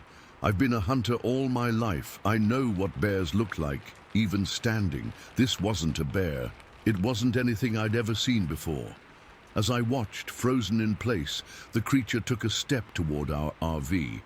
It reached out with one massive hand and pressed it against the front grille of our vehicle. I could hear the metal groan slightly under the pressure. Its hand looked bigger than a dinner plate. I backed away from the window, my heart pounding so hard I was sure it could hear it. Sarah was still in bed, and I motioned for her to stay put. I went back to the window and the creature was gone from where it had been standing. Then I heard it, heavy footsteps circling our RV, slow, methodical steps. It was walking around us, sometimes stopping, sometimes continuing. Occasionally, it would slap the side of the RV with enough force to make the whole vehicle shudder. Each time it happened, Sarah would grab my arm and dig her nails in. The worst moment came when it stopped at the back of the RV, right outside our bedroom window. I could feel its presence there, like some kind of pressure in the air. Then it made a sound, a low, rumbling grunt that seemed like a warning. Sarah started silently crying beside me, and I couldn't move. I gathered every ounce of courage I had and crept back to the bedroom window. I pulled the curtain back just a tiny bit and nearly had a heart attack. An enormous hand was reaching toward the rear window, the fingers so large they nearly filled the bottom portion of the glass. I caught just a glimpse of it before I let the curtain fall back and retreated to the bed. For hours, we sat huddled together on the bed, listening to this thing circle our RV. Sometimes it would disappear for 10 or 15 minutes, and we'd start to hope it had gone away. Then we'd hear those heavy footsteps again, or feel a push against the side of the vehicle. Around 4 in the morning, the activity seemed to stop. We waited, listening intently, but heard nothing. The forest was still silent. No crickets had started chirping again, which told me it might still be nearby. We stayed awake, barely moving, barely breathing, until the first light of dawn started to filter through the windows. When the sun was fully up and we'd heard birds chirping for at least half an hour, I finally felt brave enough to look outside. Sarah begged me not to go out, but I had to see. I had to know what had been out there. I opened the RV door and stepped out cautiously. The morning was cool and clear, but what I saw around our RV made my stomach drop. There were footprints, large footprints, approximately 16 or 17 inches long, circling our RV in exactly the pattern I'd heard the creature walking. They weren't bear tracks. They clearly showed 5 toes and had unusually deep heel marks. The stride length between them was massive, easily 4 feet or more in places. But what really convinced me was what I found on the side of our RV. There was a large smudge that looked like oil or sweat, with faint finger shapes visible in it. The smudge was about 7 feet up the side of the RV. Whatever left it had to be huge. Sarah came out and saw what I was looking at. Without saying a word, we both went back inside and started packing up. We were on the road within 20 minutes, not even bothering to properly secure everything inside. As we drove away, I kept thinking about what we'd experienced. I've spent my entire life outdoors, hunting, fishing, camping, and I've never been one to believe in creatures like Bigfoot or Sasquatch. But after that night, I'm convinced that's exactly what investigated our RV. The methodical way it circled us, the apparent intelligence in how it tested different parts of our vehicle, the warning grunt. It all felt like something far more intelligent than a bear or any other known animal. And those proportions, the arms, the shoulders, the height, they match every description I've ever heard of a Sasquatch. Sarah and I haven't been back to Tate's Hill or any primitive campsite since then. We still camp, but only in established campgrounds with plenty of other people around. I've never told this story to anyone except close friends, because I know how it sounds, but I know what I saw and heard that night. Sometimes I still wake up in the middle of the night thinking I hear that deep, the powerful breathing just outside the wall, and every time I do, I remember those massive fingers nearly filling the bottom of our RV window, and I wonder what would have happened if that thing had decided it wanted to get inside. Story 9. I'm still trying to make sense of what happened last year. I've only told a few close friends, and most of them think I'm either lying or that I mistook what I saw, but I know what I saw. I'm writing this down because I need to get it off my chest, and maybe someone else has seen something similar. It was September 21st, 2003. I remember the date exactly because it was the second day of elk season in Wyoming, and I'd been planning this hunt for months. I'm an experienced hunter, been doing it since I was 12 with my dad, but nothing in my 20 years of hunting prepared me for what I encountered that morning. I'd scouted a good spot near Medicine Bow the week before. It was this nice slope that overlooked a dry gully, giving me a clear view of where I thought elk might pass through. I got up at 3:30 that morning, had a quick breakfast of instant coffee and a protein bar, and drove out in my pickup. The air was crisp, must have been about 40 degrees, and the stars were still bright when I parked about a mile from my hunting spot. I hiked in quietly, just using my small red lens flashlight to navigate. I wanted to be in position well before sunrise to get settled. The woods were dead quiet, except for the occasional breeze through the pines. I could smell the pine sap and the earthiness of the forest floor as I moved through the darkness. By 4:45, I was in position. I found a spot between two large boulders that gave me good cover, but still allowed a clear view of the gully. I was wearing my camo and had sprayed down with scent eliminator the night before. I set up my small cushion to sit on, propped my rifle on its bipod, and settled in to wait.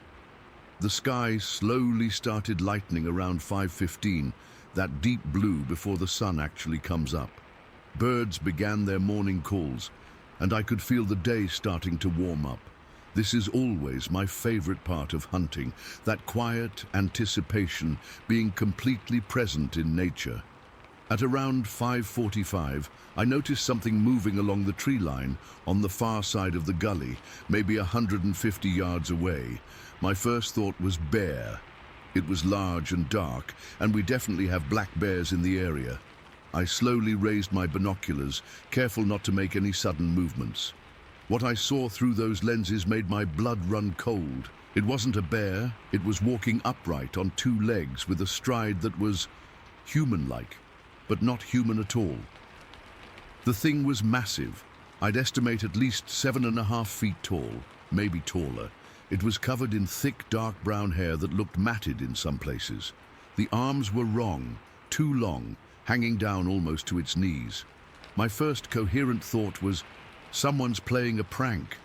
But I dismissed that immediately. No one in a costume moves like that, and no human is that size. I watched as this creature walked confidently into the middle of the gully. There was no hesitation in its movements.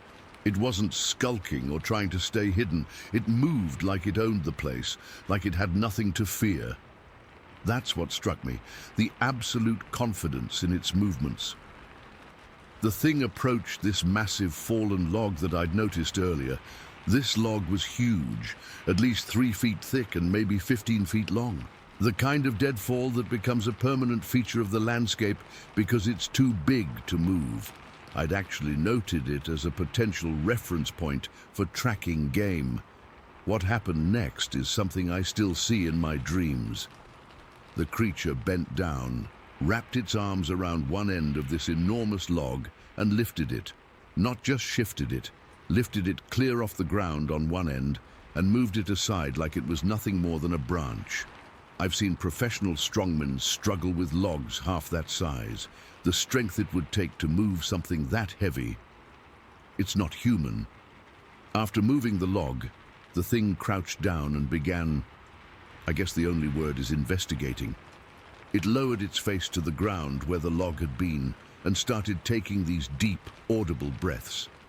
I could actually hear the sniffing sounds from my position.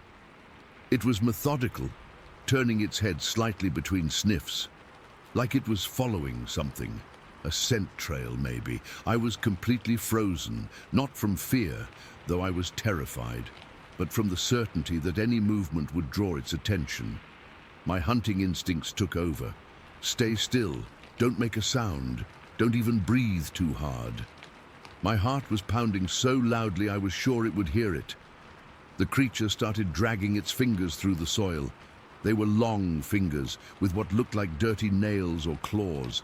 It seemed to be examining something in the dirt, picking things up, looking at them, then placing them back down. It reminded me of how archaeologists sift through dirt, methodical and purposeful. This went on for maybe 5 minutes, though it felt like hours. Then, without any warning, It stood up to its full height. My God, it was enormous. The proportions were all wrong. Too tall, too broad in the shoulders, with that odd head shape. The head sloped at both the front and back, and there wasn't really a neck like humans have, just this powerful transition from shoulders to head. When it stood, it partially turned toward my direction. I got my first clear look at its face, and I'll never forget what I saw. It had this flat, wide nose and a mouth that seemed too wide for its face. The forehead was heavy, protruding over dark eyes that faced forward like a predator's. Those eyes, they didn't look animal. There was something in them that I can't explain. An intelligence, an awareness. For one heart-stopping moment, I thought it had seen me. Our eyes seemed to meet across that gully, and I felt exposed, vulnerable in a way I've never experienced before, but it gave no indication that it noticed me. After a moment, it turned away, walking up the opposite side of the gully with that same confident stride. It disappeared into the trees, and the forest seemed to swallow it whole. I stayed completely still for at least another hour, partly from fear, but also from shock. My mind was racing, trying to process what I'd just witnessed. This wasn't a bear walking on its hind legs. It wasn't a person in a suit. This was something else entirely. When I finally gathered the courage to move, my legs were stiff and my hands were shaking. I decided to leave. Hunting was the furthest thing from my mind at that point. But before I left, I had to know if what I'd seen was real or if my mind had somehow played a massive trick on me. I carefully made my way down to the gully, rifle ready, constantly scanning the tree line where the creature had disappeared. The log had indeed been moved. It wasn't my imagination, and there, in the soft earth where it had been digging, were footprints. Not bear prints, not human prints, something in between, but massive, easily 16 inches long and proportionally wide. The toes were clearly defined, 5 of them, with what looked like claw marks at the tips. I didn't have a camera with me. This was 2003, before everyone had camera phones, one of my biggest regrets. I tried to preserve one of the prints by covering it with my jacket to protect it from the breeze. Then I ran back to my truck. I drove to the nearest town and bought a disposable camera, but by the time I got back, the light had changed. The shadows made the prints hard to photograph clearly, and they didn't show up well in the pictures I took. I spent the rest of that day in a daze. I didn't tell anyone immediately. Who would believe me? I've spent countless hours since then researching, trying to make sense of what I saw. I've read about Bigfoot sightings, Sasquatch encounters, but nothing quite matches what I experienced. The deliberate way it searched, the intelligence in its movements. It wasn't just an animal wandering through the woods. I've gone back to that spot several times since then, hoping to see it again, but also terrified of the possibility. I've never encountered anything like it again. Sometimes I almost convince myself it was some kind of hallucination, but then I remember the moved log, the footprints, the absolute reality of what I saw. I still hunt, but I'm different now, more alert, more aware that we don't know everything about the wilderness around us. There are things in the forests of Wyoming that science hasn't explained. I know because I saw one with my own eyes. What haunts me most isn't the creature's size or strength. It's the purposefulness of its actions. It wasn't random. It was looking for something specific, and it knew exactly where to look. What was under that log? What was it tracking? And how many more of them are out there moving through the wilderness just beyond our awareness? I don't expect anyone to believe me. I'm not sure I would believe it if someone told me the same story. But I know what I saw that morning in Medicine Bow. And I know I'm not the only one who's seen something like this. I just hope that if others have similar stories, they'll share them. Because whatever these things are, they're real. And they're out there. Story 10. I still get chills thinking about what happened that day on the Omaha Reservation. This was back in 2018. during what was supposed to be a simple expedition to explore some bluffs along the Missouri River near Macy, Nebraska. I've always been interested in cryptozoology and unexplained phenomena, but I never thought I'd experience something that would leave me questioning everything I thought I knew about what exists in our forests. The whole thing started when I connected with some members of the Omaha Indian tribe online. I'd been researching Sasquatch sightings in the Midwest and came across mentions of traditional stories from the Omaha people about tall, hairy beings in the forests.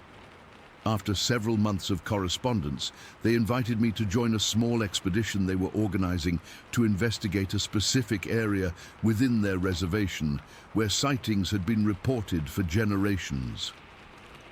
The morning of the hike, I met up with 4 tribal members at a small gas station just outside Macy. There was Robert, who was in his 50s and had organized the expedition. Michael, who was in his early 30s and had personally seen something strange in the area twice. And then there were Jake and Thomas, both in their 40s. All of them had grown up hearing stories about the hairy men of the forest from their grandparents. But Robert and Michael were the only ones who claimed to have seen anything themselves. As we drove to the trailhead in 2 separate vehicles, Michael rode with me and shared some of the history of these sightings on their land. What struck me was how matter-of-fact they all were about it. To them, these weren't mythical creatures or figments of imagination.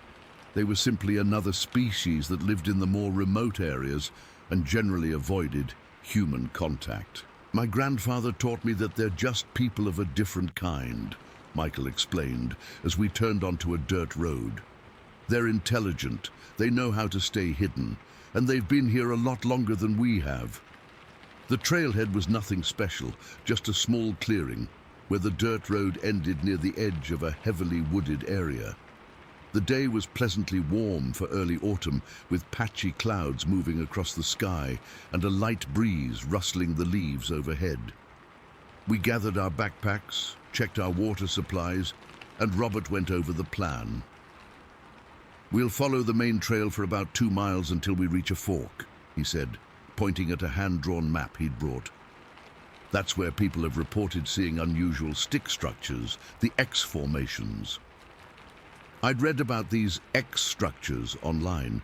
They were supposedly markers or territorial signs made by Sasquatch, though skeptics argued they were just fallen trees or branches that happened to cross each other. I was keeping an open mind, but remained skeptical. We set off down the trail, with Robert leading the way. The path was well-worn but narrow, cutting through dense forest, with occasional glimpses of the Missouri River glinting in the distance through gaps in the trees. The bluffs rose around us, creating a sense of isolation from the outside world.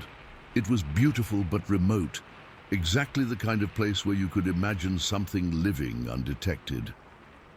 About an hour into the hike, we reached the fork Robert had mentioned. To the right, the established trail continued along relatively level ground.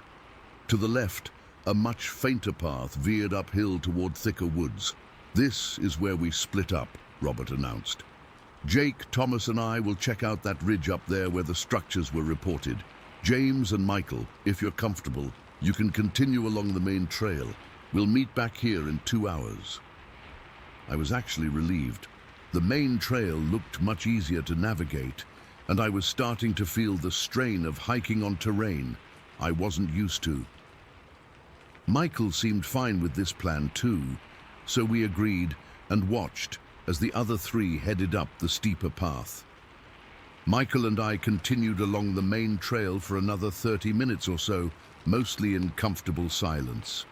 The forest was alive with normal woodland sounds, birds calling, squirrels chattering, the occasional rustle of something small moving through the underbrush, nothing out of the ordinary. Then Michael suddenly stopped, his head tilted slightly. "Did you hear that?" he asked quietly. I froze and listened. At first I heard nothing unusual, just the ambient forest sounds. "Hear what?" "Something big, moving through the trees." He pointed to our right, where the forest grew thicker down a slight incline from the trail. over there. I strained my ears and then caught it. A sound different from the random forest noises. It was rhythmic, something pushing through vegetation with what seemed like purpose. Crack, rustle, pause, crack, rustle, pause. Could be a deer, I suggested, though the pattern seemed off for a deer's movements. Michael shook his head slowly. Deer don't move like that, too deliberate. We stood still for nearly a minute, listening as the sounds continued but didn't come any closer. They seemed to be moving parallel to the trail, keeping pace with where we would have been if we'd continued walking. "Let's keep going," Michael finally said, his voice noticeably lower than before, but quietly. We proceeded more slowly now, both of us constantly glancing toward the right side of the trail. The terrain opened up a bit after another quarter-mile, with the forest thinning slightly, so we could see maybe 50 or 60 feet into the trees in some spots. That's when it happened. We'd reached a section where the trail curved gently to the left. I was walking slightly ahead of Michael, still glancing frequently toward the right side of the trail, when I saw movement. It was quick, just a flash of light brown swinging downward from a horizontal position. The movement was fluid but powerful, like an arm bent at the elbow making a deliberate sweeping motion. It was partially obscured by foliage, but the color and the motion were unmistakable. It wasn't a falling branch or a bird taking flight. It moved with purpose. My heart lurched in my chest and I stopped dead in my tracks. A fraction of a second later, I heard Michael behind me gasp. "Did you see that?" he whispered urgently. "James, I just saw one." I turned to look at him, my mouth suddenly dry. "What exactly did you see?" His eyes were wide, and I could see his hands trembling slightly. The upper body, light brown, standing just inside the tree line. When it realized I saw it, it ducked down and moved away, swung its arm in a high arc as it turned. A chill ran down my spine that had nothing to do with the temperature. I hadn't told him what I'd seen, just that flash of movement, the swinging arm. And here he was describing exactly the same motion, the same color, from his vantage point several feet behind me. "I saw the arm," I said, my voice barely audible. "Just the arm movement, like it was swinging down and away." Michael nodded rapidly. "That's what I saw too, but I caught more of it. It was big, James. Way too big to be a person. The shoulders had to be at least 4 feet wide." We both stood frozen on the trail, staring into the forest where we'd seen the movement. The woods had gone eerily quiet. The bird calls and squirrel chatters had stopped completely. The silence was more unnerving than any sound could have been. "Should we go look?" I asked, though I already knew the answer. Every instinct in my body was screaming at me to turn around and go back the way we'd come. "No," Michael said firmly. "Absolutely not. That's not a good idea." As if to emphasize his point, we heard a loud crack from deeper in the forest, like a thick branch being snapped in half. It wasn't a natural sound. It felt deliberate, like a warning. "We need to go back," Michael said, already turning. "Now, but don't run, just walk normally." We turned and began heading back toward the fork in the trail, trying to maintain a normal pace while every nerve in my body was urging me to sprint. The feeling of being watched was overwhelming. The back of my neck tingled, and I could feel my pulse pounding in my temples. As we walked, Michael kept his voice low. "They don't usually let themselves be seen. This is unusual." "What do you think it wanted?" I asked, trying to keep my voice steady. "Not wanted. They're not monsters, James. It was probably just curious. Maybe it's been watching us since we entered this area. They're territorial but not aggressive unless threatened." A sound from behind us made us both jump. Another crack, this one closer than before. It was following us, keeping pace just out of sight. "It's escorting us out," Michael whispered. "Just keep walking." We maintained our pace for what felt like an eternity but was probably only 15 minutes. The sounds behind us continued intermittently, a crack here, a rustle there, always just far enough away to remain unseen, but close enough to let us know it was still there. When we finally reached the fork in the trail, Robert, Jake, and Thomas were already waiting. One look at our faces told them something had happened. "What did you see?" Robert asked immediately. Michael explained quickly while I stood there, still processing what had happened. The three men nodded gravely, not looking surprised or skeptical. "We found 3 X structures up on the ridge," Jake said after Michael finished. "Fresh ones, branches too thick for a person to break without tools." "It's been an active area lately," Thomas added. "More sightings in the last few months than we've had in years." We decided to head back to the vehicles immediately. As we walked, Robert fell into step beside me. "You okay?" he asked. I nodded, though I wasn't sure if I was. "It's just..."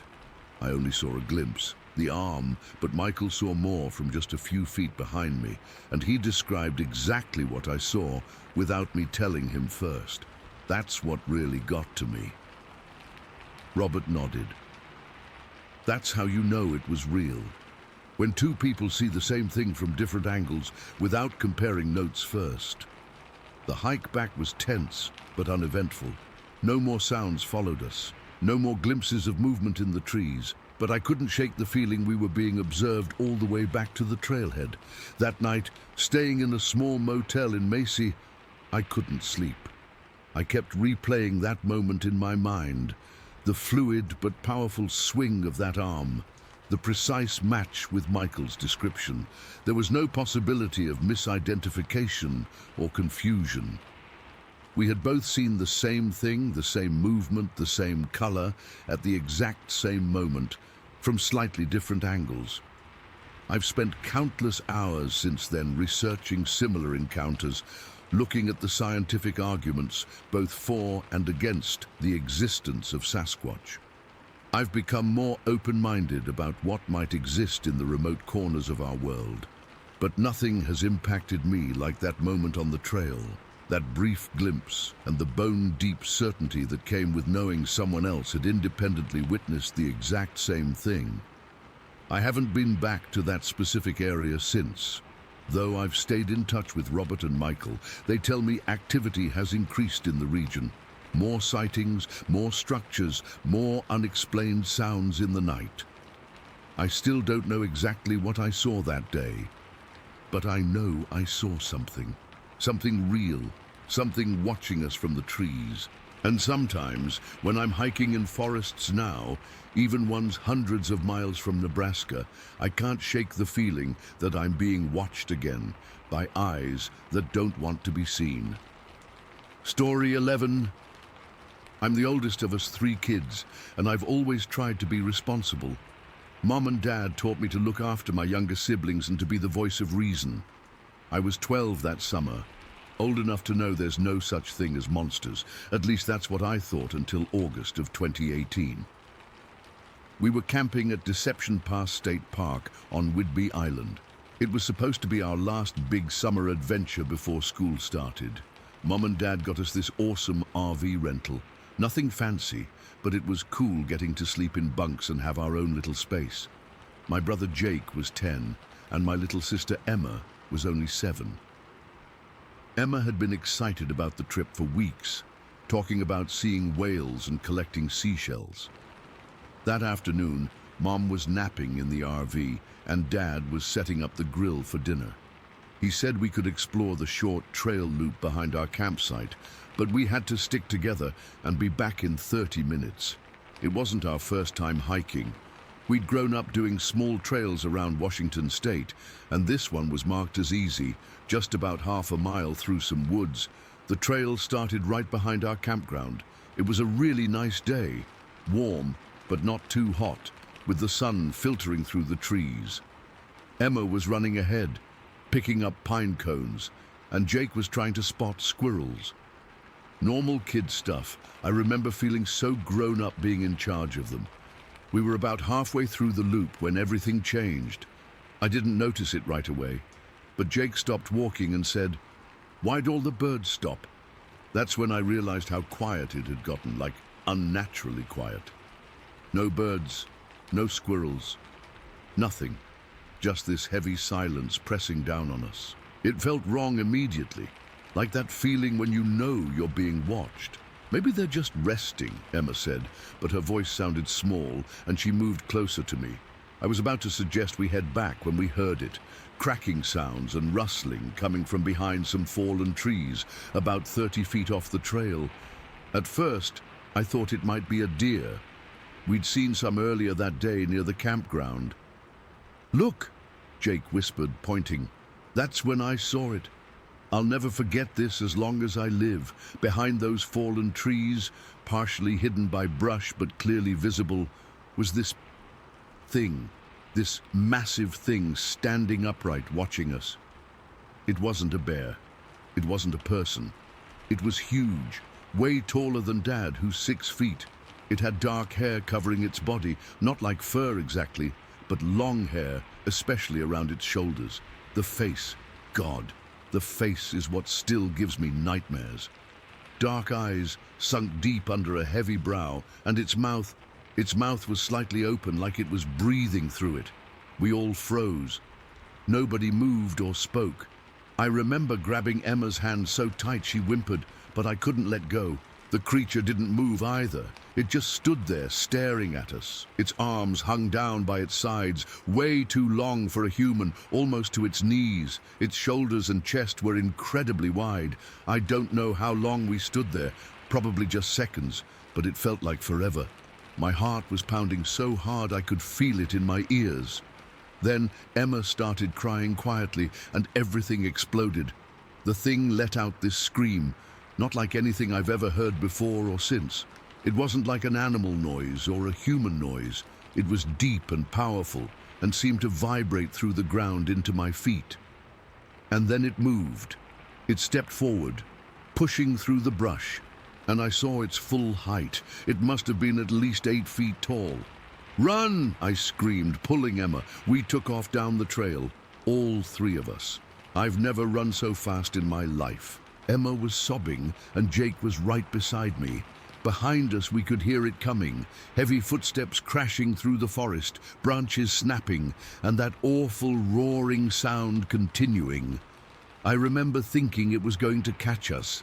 It was so close, maybe 20 feet behind us at one point. The footsteps were heavy and fast, bipedal, not like a bear on all fours. Each impact shook the ground. I couldn't look back. I was too scared and too focused on making sure Emma kept up.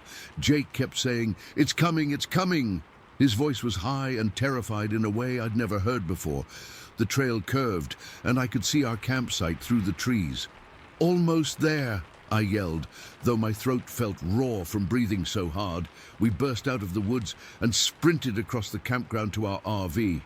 I practically pushed Emma up the steps, and we started pounding on the door, all of us yelling and crying.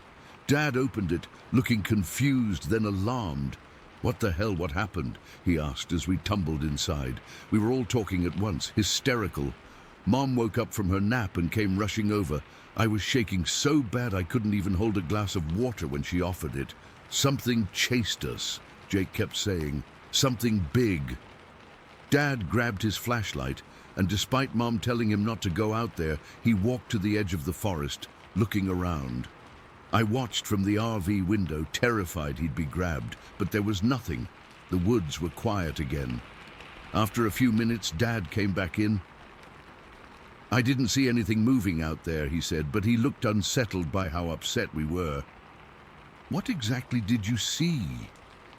We tried to explain, but it came out jumbled and scared. Emma was still crying, and Jake kept interrupting me. Dad seemed to think maybe we'd seen a bear and scared ourselves. Mom just kept hugging us, saying it was okay now. That night, none of us kids could sleep. Emma crawled into my bunk around midnight, still sniffling. I kept hearing noises outside, probably just normal camping sounds, but every crack of a twig made me jump. I kept seeing those eyes when I closed mine. In the morning, Dad must have realized how serious we were, because he agreed to go look at the spot with me. Jake came too, but Emma refused to leave the RV. Mum stayed with her. We walked the trail slowly. and I showed Dad where we'd seen it. In the daylight, with Dad there, I almost started to doubt myself. But then we found them. Footprints. Massive, human-like footprints pressed deep into the soft ground where the creature had stepped off the trail. They were easily twice the size of Dad's boots, with 5 toes clearly visible in some of them. They were spaced far apart, showing how long its stride was. Dad just stared at them, not saying anything at first. Then he pointed to some broken branches about 7 feet up a tree. "Something big came through here," he finally said, his voice different than I'd ever heard it. There were other signs too, saplings bent over or broken, like something heavy had pushed past them. Dad took pictures on his phone, measuring his hand against one of the prints. I think that's when he really believed us. When we got back to the RV, he showed Mum the pictures. They had a quiet conversation while we ate breakfast, looking at us with concerned expressions. "You kids said it had arms that hung down to its knees," Dad asked later. We nodded, "and dark hair all over." "Like a gorilla, but not exactly," Jake said. "More like a person with hair everywhere." "And its face," Emma whispered. "It had a scary face. Its mouth was open when it screamed." Dad and Mom exchanged looks. We were supposed to stay 3 more days, but that afternoon they decided we should leave early. No one complained.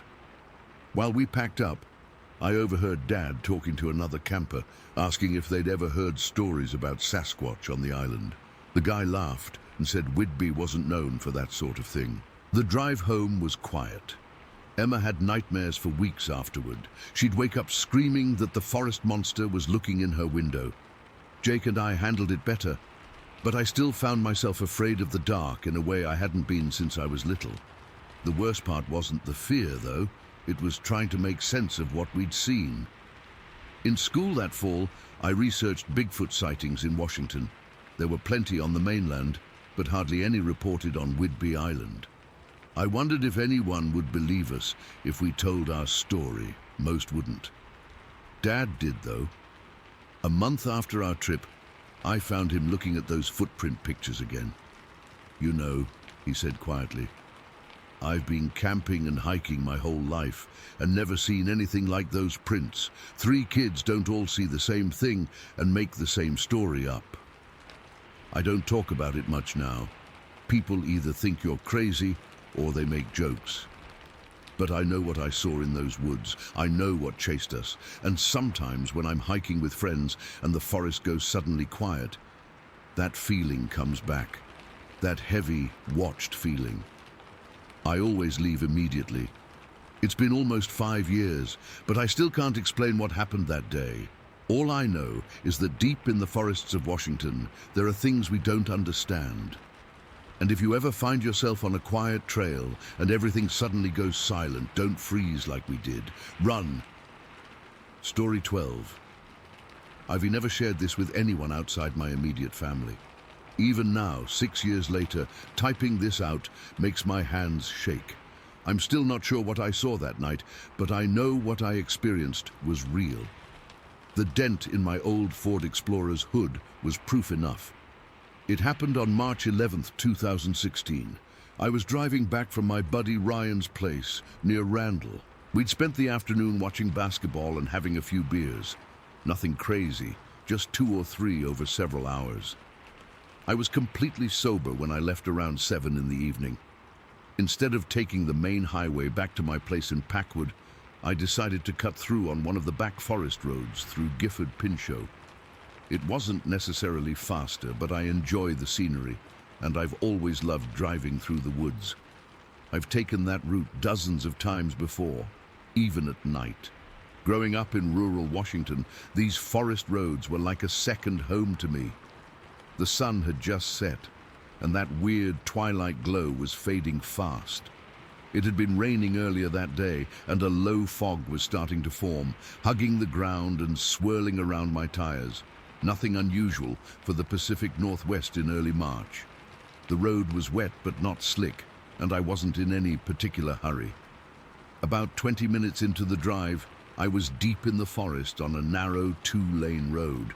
No streetlights out there, just my headlights cutting through the gathering darkness and fog. The trees on either side were tall and dense, creating this tunnel-like effect. Anyone who's driven these back roads knows how isolating it can feel. Your headlights only show you what's directly ahead, and everything else is just darkness and shapes. I had the radio on low, some indie rock station, and was just cruising along around 35 miles per hour, taking it easy on the curves. The fog was getting thicker in patches, especially in the low areas where the road dipped. I remember coming around this wide, sweeping corner. My headlights swept across the road as I turned, and then they hit something. At first, my brain couldn't process what I was seeing. It was like when you see something so out of context that your mind struggles to make sense of it.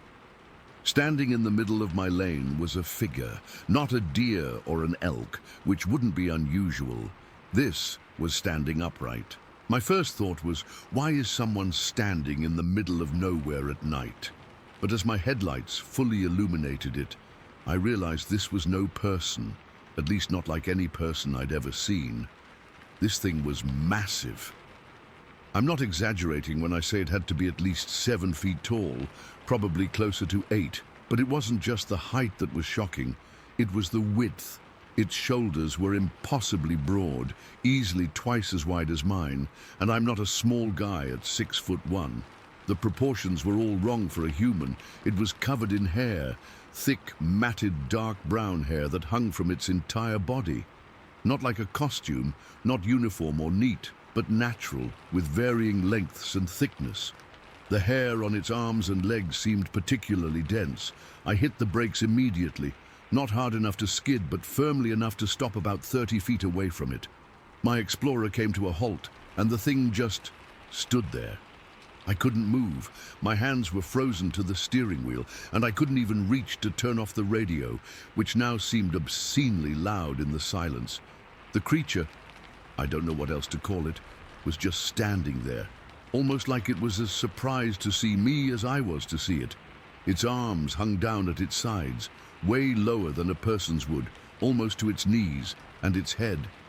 God, its head was strange. It didn't seem to have a neck, just this sloped connection from shoulders to head, like a linebacker with no neck, but much more extreme.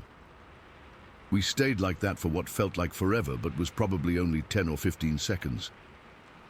Then it moved. Not away from me, but toward me. It wasn't running or charging. It was walking deliberately with these long, fluid strides that covered ground alarmingly fast. As it got closer and fully entered my headlight beams, I could see more details that I wish I couldn't remember so clearly. Its face was flat, with a wide nose and deep-set eyes under a prominent brow ridge. The skin around its eyes was darker, almost like it was sunken in, making the eyes themselves hard to see clearly. I couldn't tell you what color they were, just that they reflected my headlights with a dull gleam.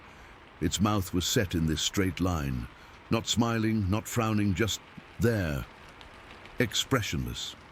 That was almost more terrifying than if it had been snarling or showing teeth. There was intelligence in that face, but nothing I could read or understand. I should have thrown the car in reverse. I should have laid on the horn. I should have done something other than sit there, paralyzed. But I didn't. I just watched as this thing walked right up to my Explorer. When it reached the front of my vehicle, it stopped. We were separated only by the hood of my SUV and the windshield. It was so tall that even with it standing on the ground and me sitting in the driver's seat, we were almost at eye level.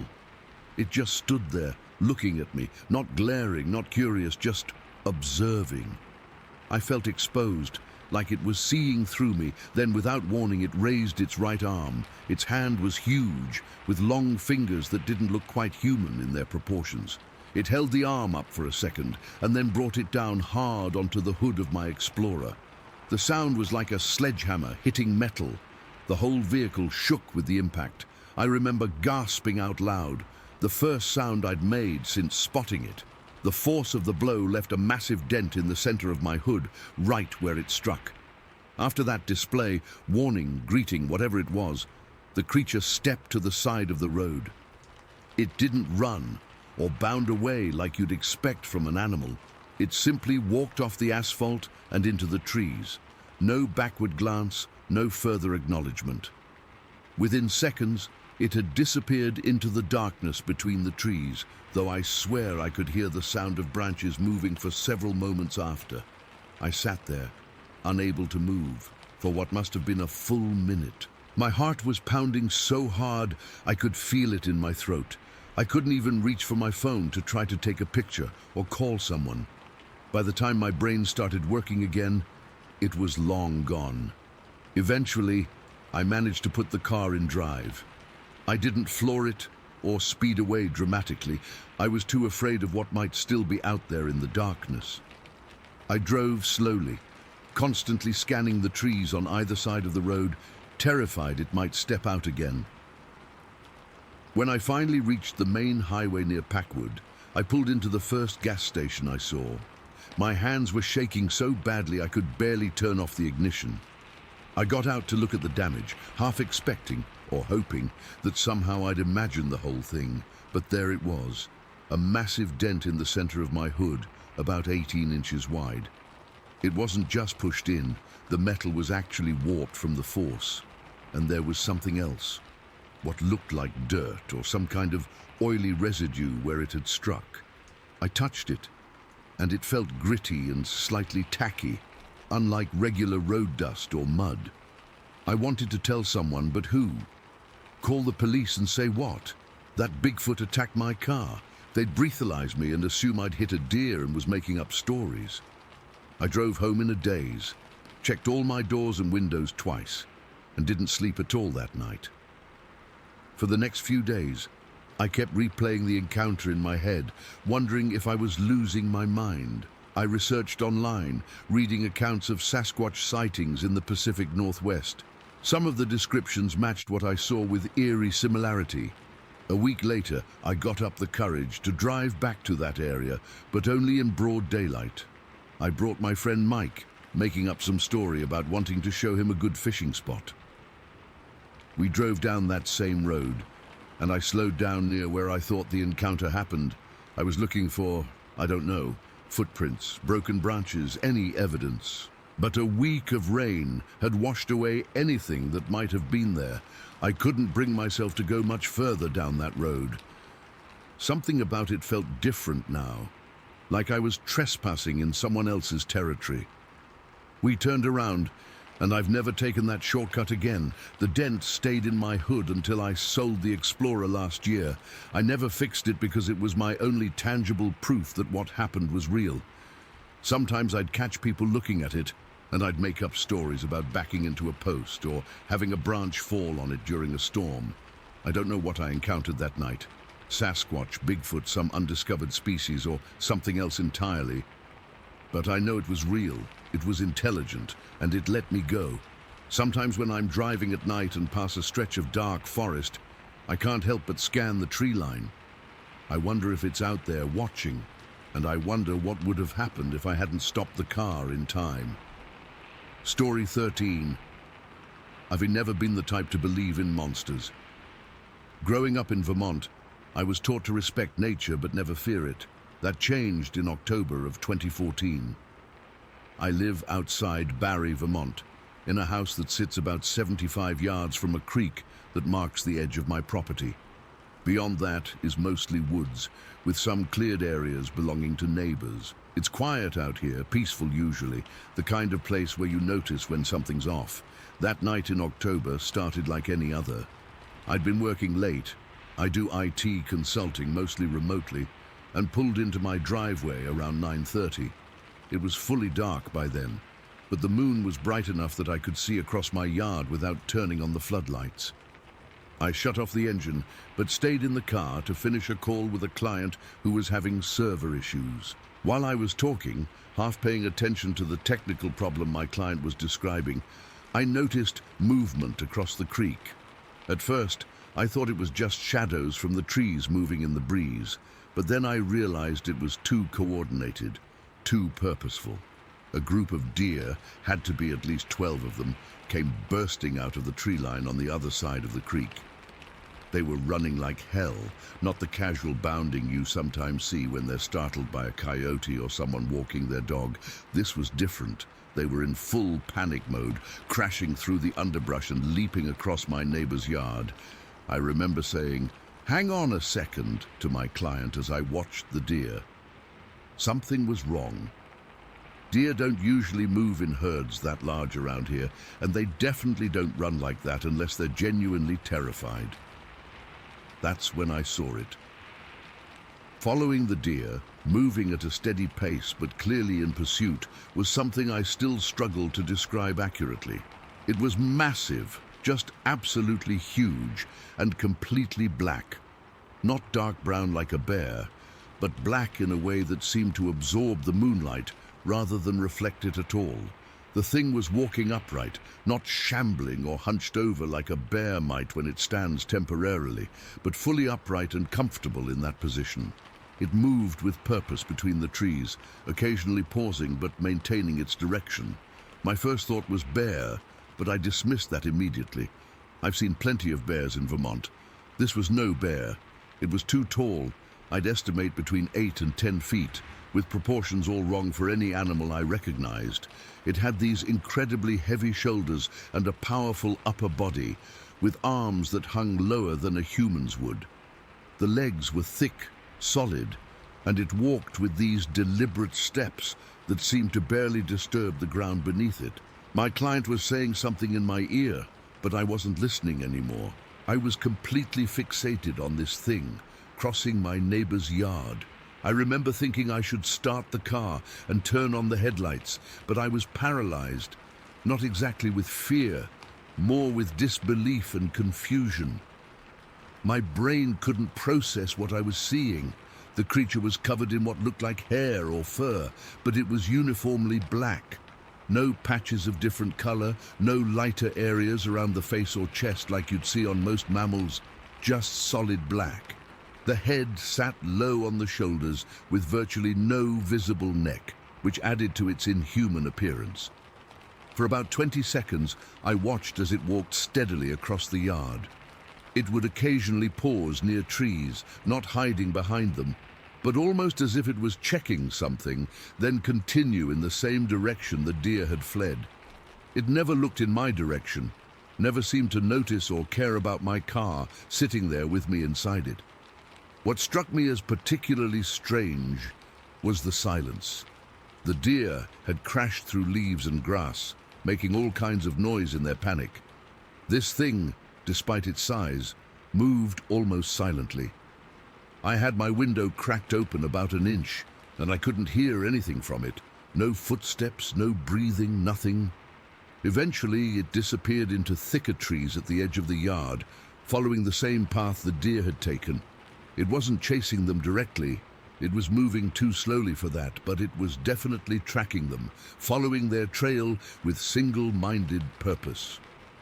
I sat there for probably another 5 minutes, scanning the trees, half expecting it to reappear. My client had hung up, probably thinking we'd been disconnected. I didn't care. I was trying to make sense of what I'd just witnessed. When I finally got out of my car, I felt exposed in a way I never had before on my own property. I hurried to the house, locked the door behind me, and went straight to the windows that faced the creek. I stood there for over an hour, watching, but saw nothing else unusual. That night I barely slept. I kept replaying what I'd seen, trying to rationalize it. Could it have been someone in a costume? No way. Too big, too fluid in its movements. A bear? Definitely not. Some other animal I wasn't familiar with. Nothing that exists in Vermont matches what I saw. The next morning, I walked down to the creek and crossed over to where I'd seen the creature. I'm not sure what I expected to find. Footprints, maybe, or broken branches. There were plenty of deer tracks in the soft ground near the creek, showing their panicked flight. But where the creature should have left tracks, there was not nothing, but just vague depressions in the leaves and soil. Like something heavy had passed through, but had somehow distributed its weight to avoid leaving distinct prints. Over the next few weeks, I did some research. I'd never been interested in cryptozoology or Bigfoot or any of that stuff before, but now I found myself deep in forums and websites dedicated to sightings of unexplained creatures. The descriptions I read of Bigfoot or Sasquatch matched what I'd seen in many ways: the height, the broad shoulders, the way it moved. But in other ways, what I saw seemed different from the classic descriptions. The uniform blackness, for one thing, and the way it moved. Not lumbering or awkward, but purposeful and almost efficient. I didn't tell many people about what I'd seen. My closest friend, who I finally confided in after a few beers one night, suggested it might have been a moose. I've seen plenty of moose. This wasn't a moose. My sister thought maybe I'd dozed off in the car and dreamed it. I know I didn't. The woods beyond my creek, which I'd always thought of as peaceful and basically empty, except for normal wildlife, now felt different. I found myself reluctant to walk down there alone, especially as evening approached. I installed security cameras covering my yard and the approach to the creek, partly to reassure myself and partly in hopes of capturing evidence if the thing ever returned. It never did, at least not where I could see it. But in the months after that October night, I occasionally heard things that made me think it might still be out there, just beyond my property line. Strange vocalizations that didn't match any animal I recognized. Heavy footsteps moving through the woods on particularly quiet nights. Twice, I found deer remains in unusual places, not torn apart like a coyote or bear would do, but neatly dismembered in ways that seemed almost deliberate. I never went looking for the source of these disturbances. Something instinctive told me that would be a terrible idea. Whatever I saw that night wasn't aggressive toward me. It never even acknowledged my presence, but I got the sense it was a predator, methodical and patient, not something to seek out. It's been almost 10 years now since that night. I still live in the same house, though I've thought about moving. The security cameras have never captured anything unexplainable. The strange sounds have become less frequent over time, or maybe I've just gotten used to them, but I still don't walk near the creek after dark. I still feel a chill when I hear the deer running through the woods in a panic. And sometimes, on clear nights with a bright moon like that October evening, I sit in my car in the driveway for a few extra minutes, watching the tree line across the creek, half expecting to see that massive black shape emerge from the shadows. I don't know what I saw that night. Logic tells me there must be some rational explanation, some animal that my mind misinterpreted in the moonlight and the stress of a long work day. But my instincts tell me something different. They tell me I saw something that shouldn't exist, but does, something that has lived in these woods perhaps for centuries, rarely seen but always present. The locals in Barrie don't talk much about strange creatures in the woods. Vermont isn't known for Bigfoot sightings like the Pacific Northwest. But occasionally, when I overhear conversations at the general store about weird experiences in the forest, or missing pets, or deer behaving strangely, I wonder how many others have seen what I saw, but, like me, keep it mostly to themselves, out of fear of ridicule or something deeper, a sense that some things are better left undiscussed. All I know for certain is that my understanding of what exists in the world changed permanently that night. The line between what's possible and impossible, between known and unknown, isn't as clear as I once believed. And sometimes, when I look out my window at night toward the creek and the dark woods beyond, I feel like something might be looking back. Story 14. I've never been the type to believe in monsters or things that go bump in the night. I'm a practical guy, work with my hands, and generally trust what I can see and touch. But what happened to me and my son back in winter of 2001 shook that foundation completely. It's been over 20 years now, and I still get goosebumps thinking about it.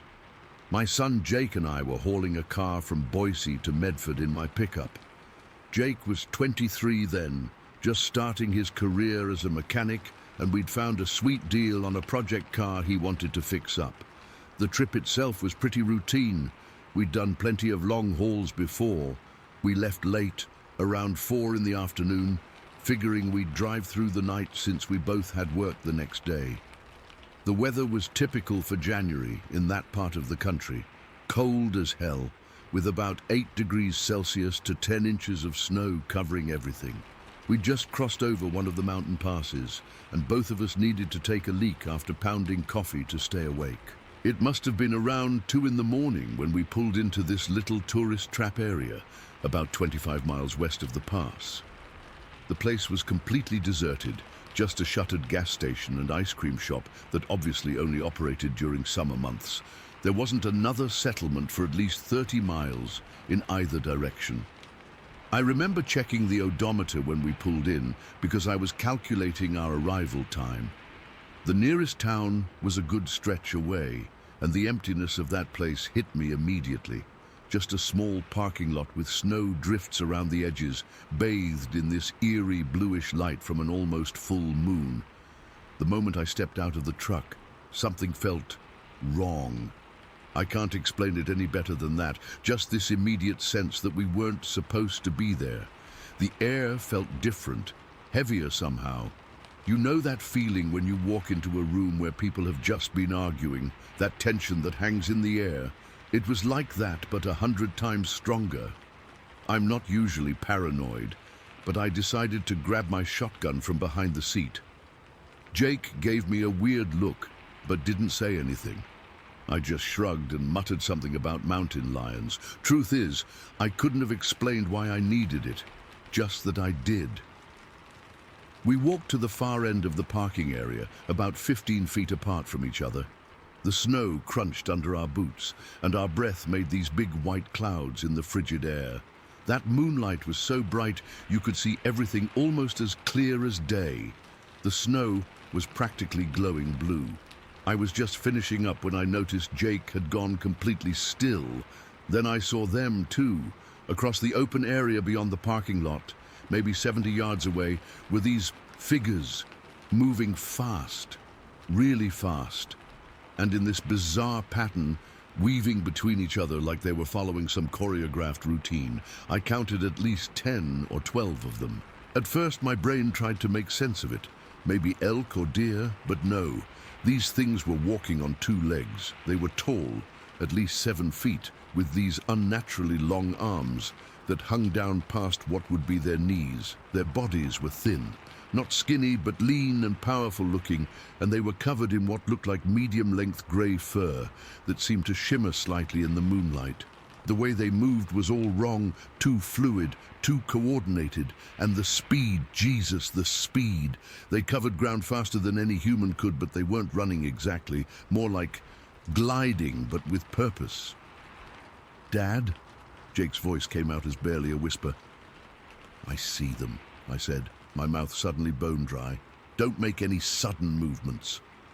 I slowly raised my shotgun, not aiming directly at them, but ready. Jake had his handgun out too.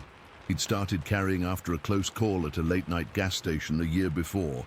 That's when it hit me, this overwhelming feeling that we were prey, not just in danger, but specifically marked for slaughter. It wasn't a thought so much as a primal certainty that burrowed into my gut and spread like ice through my veins. As we stood there, more of them appeared. They were moving in what I can only describe as a flanking pattern, spreading out to surround us. It was coordinated, intelligent, deliberate. "We need to get back to the truck," I said, trying to keep my voice steady. "Slowly. Don't turn your back on them." We began backing up, keeping our eyes on the creatures. With each step, they seemed to move too, closing the distance with terrifying efficiency.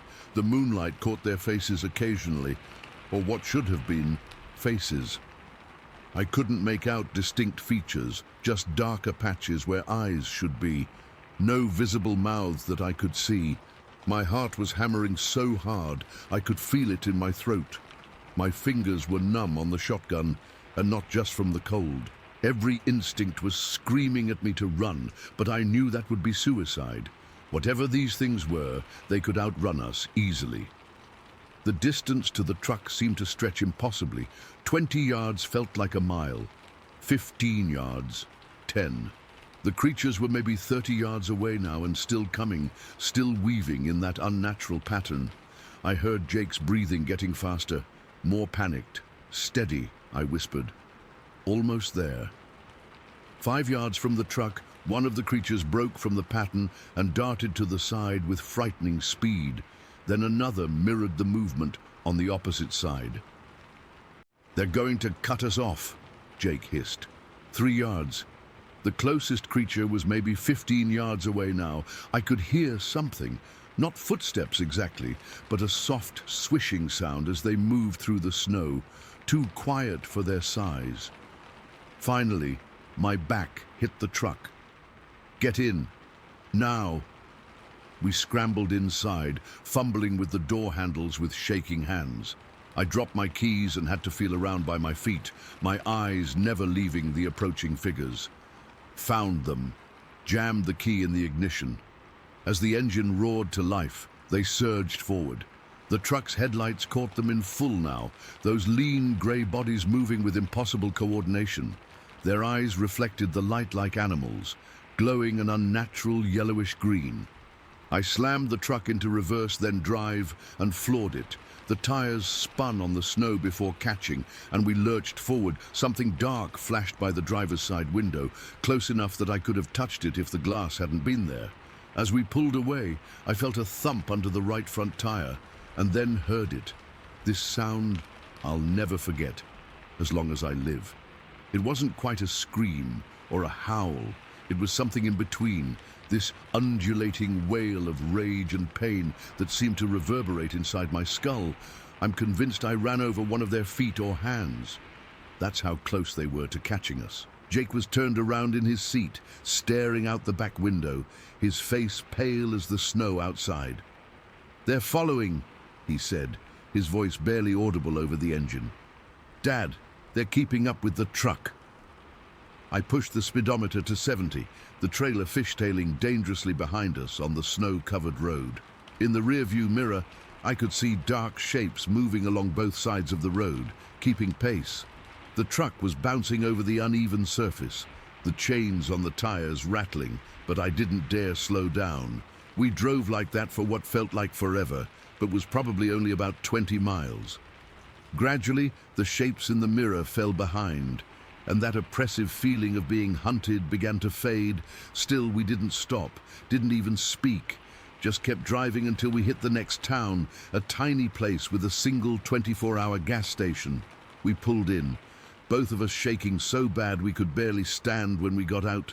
The teenage attendant gave us weird looks as we came in to pay for gas, probably thinking we were on something. Maybe I wished we had been. "You guys okay?" he asked, eyeing our pale faces and trembling hands. "Yeah," I managed. "Just hit some bad weather up in the pass." We didn't talk about what happened for the rest of the drive. What could we say? Nothing in our normal lives had prepared us for whatever the hell we'd encountered. About 6 months later, Jake mentioned that a co-worker from Prospect, a small town about 30 miles from where our incident happened, had told him to avoid that stretch of road at night. Apparently, there were stories. The guy wouldn't elaborate, just shook his head and said, "Nothing good happens there after dark." Later that year, I got drunk with a buddy of mine, a retired police officer, and finally told him what we'd seen. I expected him to laugh it off. Instead, he went quiet, then told me he'd had a similar experience in almost the exact same location a year before our encounter. He'd been alone, though, and had managed to stay in his vehicle the whole time. Said he'd never filed a report because what the hell was I supposed to write? That Bigfoot's extended family tried to carjack me. I still drive through Oregon regularly for work. I've taken different routes, longer ones, just to avoid that stretch of road. Jake won't go near the area at all anymore. Sometimes I think about going back during daylight, just to see the place in normal conditions. Maybe make sense of what happened, but then I remember those fluid movements, those glowing eyes, that sound, and I keep driving. I don't know what those things were. I don't want to know. All I know is they were organized, intelligent, and hunting us with clear purpose. And somewhere out there, they're probably still doing it to others who are unfortunate enough to stop in their territory. Every time I hear about hikers going missing in the Pacific Northwest, I wonder, and I check to see how close it was to that particular stretch of road. Story 15. I've been debating whether to share this for almost 2 years now. Part of me just wants to forget it ever happened, but I can't. The memories are too vivid, and they keep me awake some nights. I need to get this off my chest, and maybe someone here has experienced something similar. Back in August of 2021, I decided to take a solo backpacking trip in Oregon. I'd been feeling burnt out from work, and the idea of spending a few days alone in nature seemed perfect. I chose a remote area east of Coos Bay, a region with dense forests that hadn't been completely overrun by tourists yet. I've been hiking and camping since I was a kid, so I'm no stranger to the wilderness. I packed light, just my one-person tent, sleeping bag, cooking gear, some freeze-dried meals, and of course my phone, though I knew reception would be spotty at best. I had a good topographical map and had researched the area thoroughly. I'm not the type to wander into the woods unprepared. The first day went great. The weather was perfect. Not too hot, clear skies. I hiked about 7 miles into the backcountry, pushing through thick stands of Douglas fir and hemlock. The smell of the forest was incredible. That mix of pine, earth, and fresh air that you just can't get anywhere else. I spotted a couple of deer and even a bald eagle soaring overhead. It felt like exactly what I needed. By late afternoon, I found this amazing ridge that overlooked a small valley. It was relatively flat, with enough clearing for my tent, but still sheltered by trees. I could see for miles in one direction, and the sunset that evening was breathtaking, all orange and pink stretching across the sky. I remember thinking how lucky I was to have this all to myself. I set up camp, made a small fire ring with stones, and cooked some dinner. Everything felt so peaceful. I even wrote in my journal about how this was exactly the reset I needed. God, I had no idea what was coming. Around dusk, maybe 8 or 8:30, I started hearing these weird knocking sounds coming from the forest. At first, I thought it was a woodpecker, but the rhythm was off, too deliberate. It would be 3 knocks, then silence, then 3 more knocks from a slightly different direction. I've spent enough time outdoors to know that animals make all sorts of strange noises, so I didn't think too much of it. Maybe a branch falling against a tree trunk in the light breeze. I turned in around 10, exhausted from the hike. My tent was small but comfortable enough, just a basic one-person backpacking tent. I fell asleep almost immediately. I'm not sure what time it was when I woke up. Maybe 1 or 2 in the morning. Something had jolted me awake. At first I thought it might have been a dream, but then I heard it. Footsteps. Heavy, rhythmic footsteps circling my tent. Not the light patter of a raccoon, or even the heavier steps of a deer. These were thumps that I could feel through the ground. My heart started racing. My first thought was bear, but bears don't typically circle like that. They'll investigate and move on. Whatever this was, it was making a deliberate circuit around my tent, maybe 15 to 20 feet out. Then, the footsteps stopped, directly in front of my tent door. I lay perfectly still barely breathing. That's when I heard it.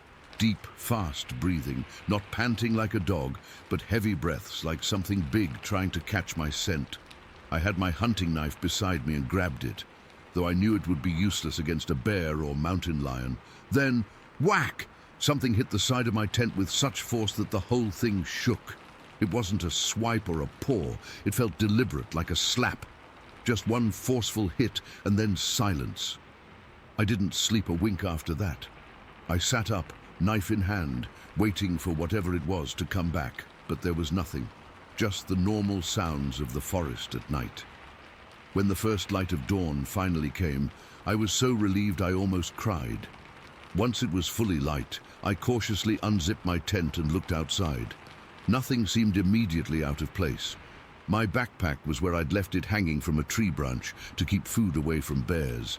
The fire pit was undisturbed, But then I noticed something strange, a drag mark in the dirt near my tent, about 2 feet long and several inches wide, like something heavy had been pulled across the ground. It wasn't there the evening before when I set up camp, I'm certain of it. I debated packing up and leaving right then. Something didn't feel right. But I told myself I was being paranoid. It was probably just a curious animal that had wandered through my campsite during the night. Maybe a bear cub had swatted at my tent. It happens, right? I spent the day hiking around the area, exploring some smaller trails and taking photos. The whole time, though, I felt on edge, like I was being watched. Every snapping twig made me jump. I kept looking over my shoulder, but never saw anything out of the ordinary, just trees and undergrowth. I got back to camp around 4 in the afternoon and decided to gather extra firewood. Something told me I wanted a bigger fire than usual that night. I collected a massive pile, enough to keep a fire going all night if necessary. As evening approached, I started getting nervous again. The sun was setting earlier than I expected, casting long shadows through the trees. I made dinner early and kept feeding the fire, making it bigger than I normally would. The whole time, I kept scanning the tree line, looking for movement, for eyes reflecting the firelight. Anything. The knocking started again just after sunset, around 8:30, same pattern as before. 3 knocks, pause, 3 more knocks from a different location. Only this time, they were closer, and this time I knew they weren't natural. Something was making those sounds deliberately. I called out, "Hello? Is someone there?" My voice sounded small and pathetic in the vast forest. No response except for another series of knocks, this time from yet another direction. It was fully dark now, except for the circle of light from my fire. I pulled my camping chair closer to the flames and kept my knife on my lap. My phone showed no service, not that I expected any out here. I was completely alone. That's when I saw it. At first it was just a shadow, darker than the surrounding darkness, at the edge of the firelight. I squinted, trying to make it out. Then it moved forward slightly, and I could see it clearly. Standing at the edge of the trees, maybe 30 feet from my fire, was... I don't even know how to describe it. It was tall, at least 6 feet, maybe more, covered in dark brown hair or fur, but it wasn't a bear. It was standing upright on 2 legs. Its arms hung down unnaturally long at its sides, nearly to its knees. The shoulders were incredibly wide, almost disproportionate to its body. I couldn't see its face clearly. It was keeping its head slightly lowered, but I could make out the outline of a pronounced brow ridge. It just stood there, watching me, not moving, not making a sound. I was frozen in place. My mind couldn't process what I was seeing. It wasn't human, but it wasn't any animal I recognized either. The way it stood there, so still, so purposeful, suggested an intelligence that terrified me more than any animal could. After what felt like an eternity but was probably only 30 seconds, it raised its arms slowly out to its sides, making itself look even bigger. The gesture was so deliberate, so clearly meant to intimidate, that I felt a chill run down my spine, despite the heat from the fire. Then it bent down, picked something up from the ground, and threw it. A rock landed about 10 feet from where I was sitting. Not close enough to hit me, but the message was clear. I stood up, heart pounding. "Hey!" I shouted, trying to sound confident. "Get out of here!" I waved my arms, trying to look big like they tell you to do with mountain lions. The creature didn't move for a moment. Then it took 1 step forward, snapped a branch loudly underfoot, and made this bizarre sound. A series of clicks, followed by a deep guttural grunt. It was like nothing I've ever heard before or since. I grabbed a burning stick from the fire and held it out in front of me. The creature took another step forward, just to the edge of the full firelight. Now I could see more details. Its massive hands, the way its head sat directly on its shoulders with almost no neck, the pronounced muscles in its arms and chest. "Go away!" I screamed, my voice cracking with fear. It made that clicking sound again, then slowly backed into the darkness of the trees. but I knew it hadn't left. I could feel its presence watching me from just beyond the light. I don't know what possessed me, but I didn't run. Maybe it was shock, or maybe some primal instinct told me that running would be the worst thing I could do. Instead, I stayed by the fire, feeding it constantly to keep it bright and hot. I didn't sleep at all.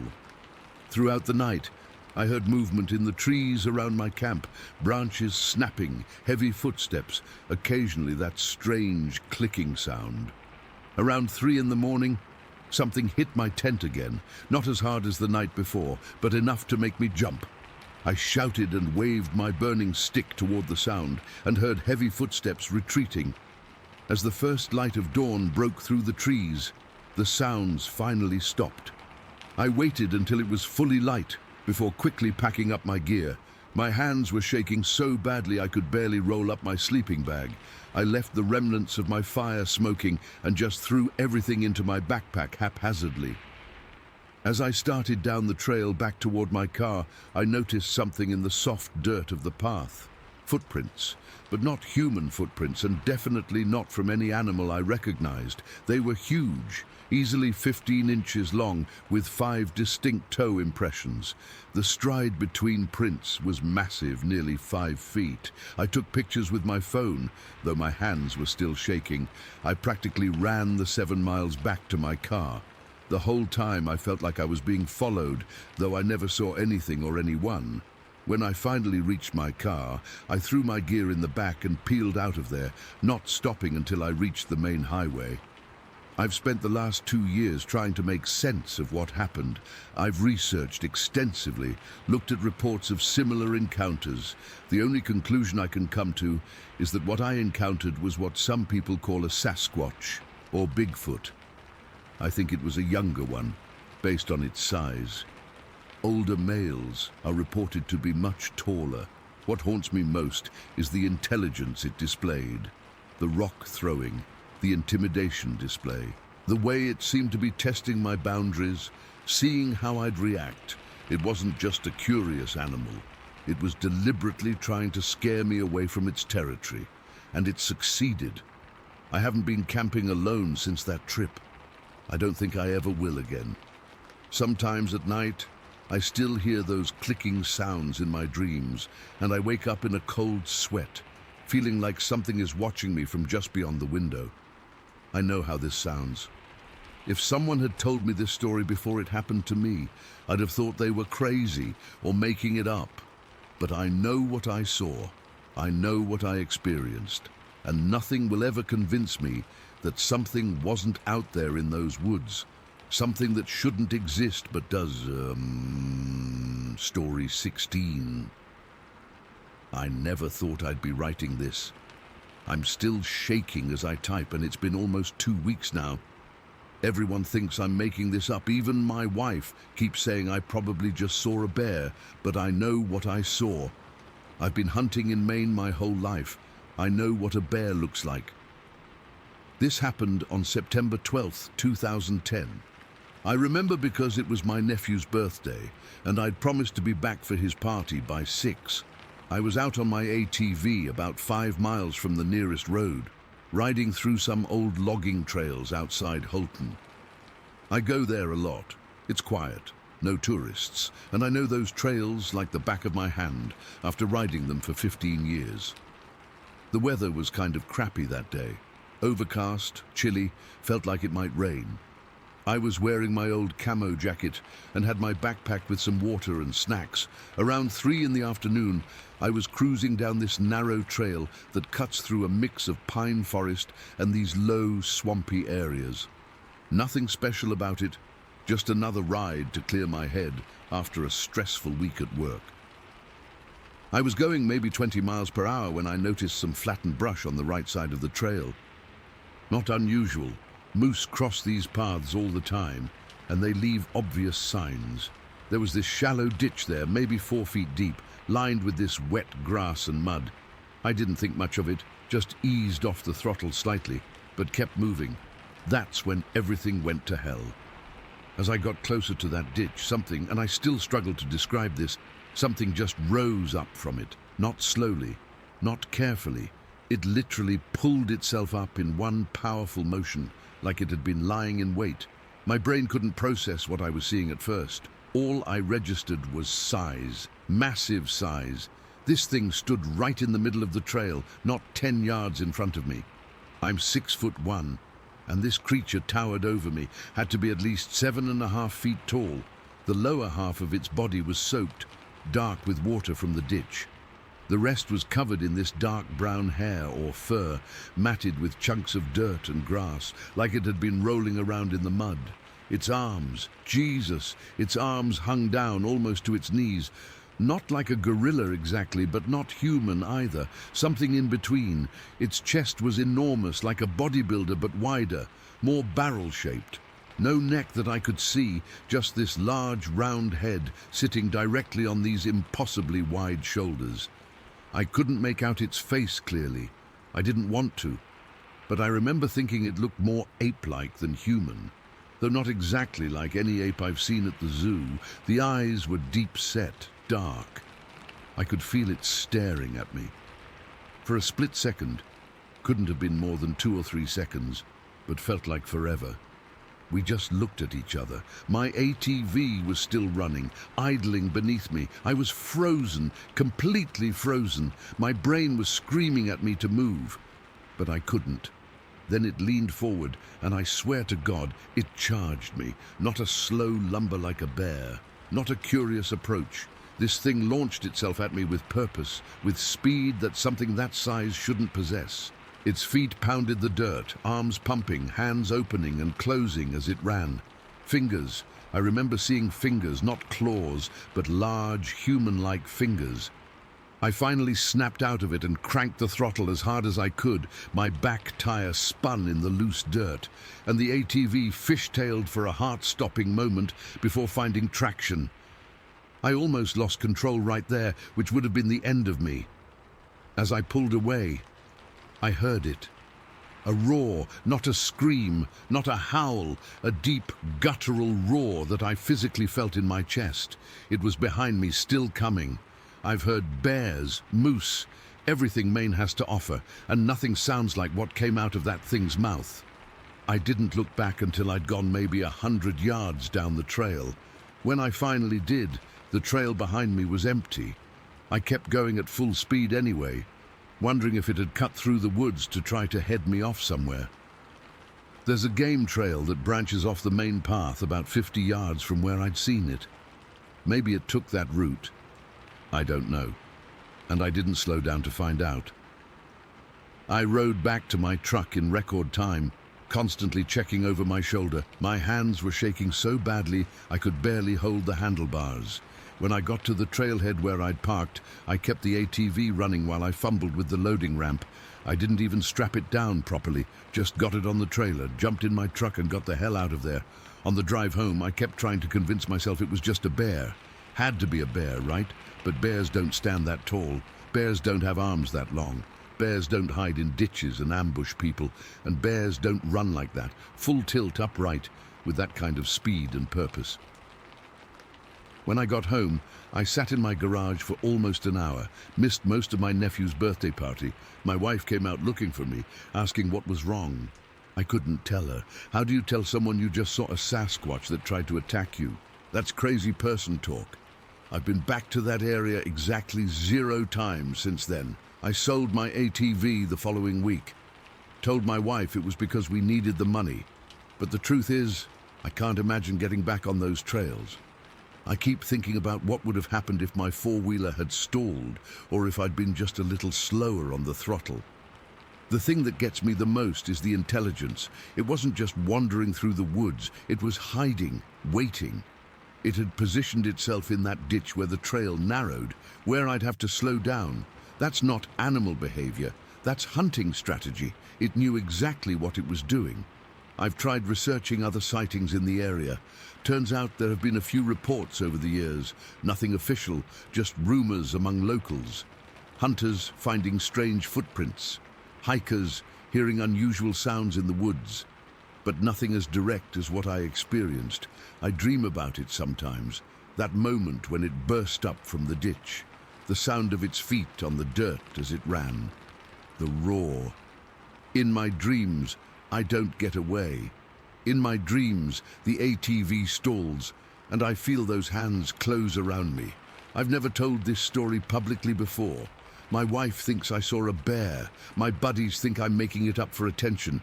My brother suggested I might have been working too hard and hallucinated the whole thing. But I know what I saw.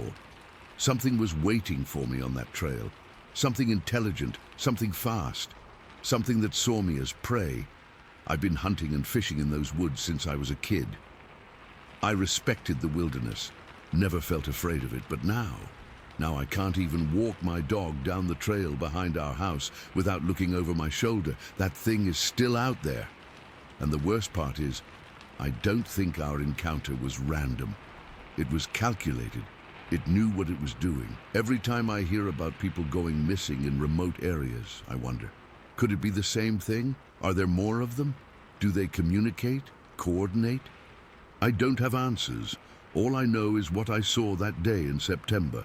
And it wasn't a bear, a moose, or anything else officially recognized by science. It was something else, something that shouldn't exist but does. I still have the ATV key on my keychain, even though the four-wheeler is long gone. Sometimes I hold it and think about going back, about trying to find evidence, photos, footprints, something to prove I'm not crazy. But then I remember the way it charged at me, the sound it made, and I know I'll never go back to those trails. Whatever's out there in the main woods is better left alone. If you're riding those old logging trails outside Holton, especially near the swampy areas, keep your speed up.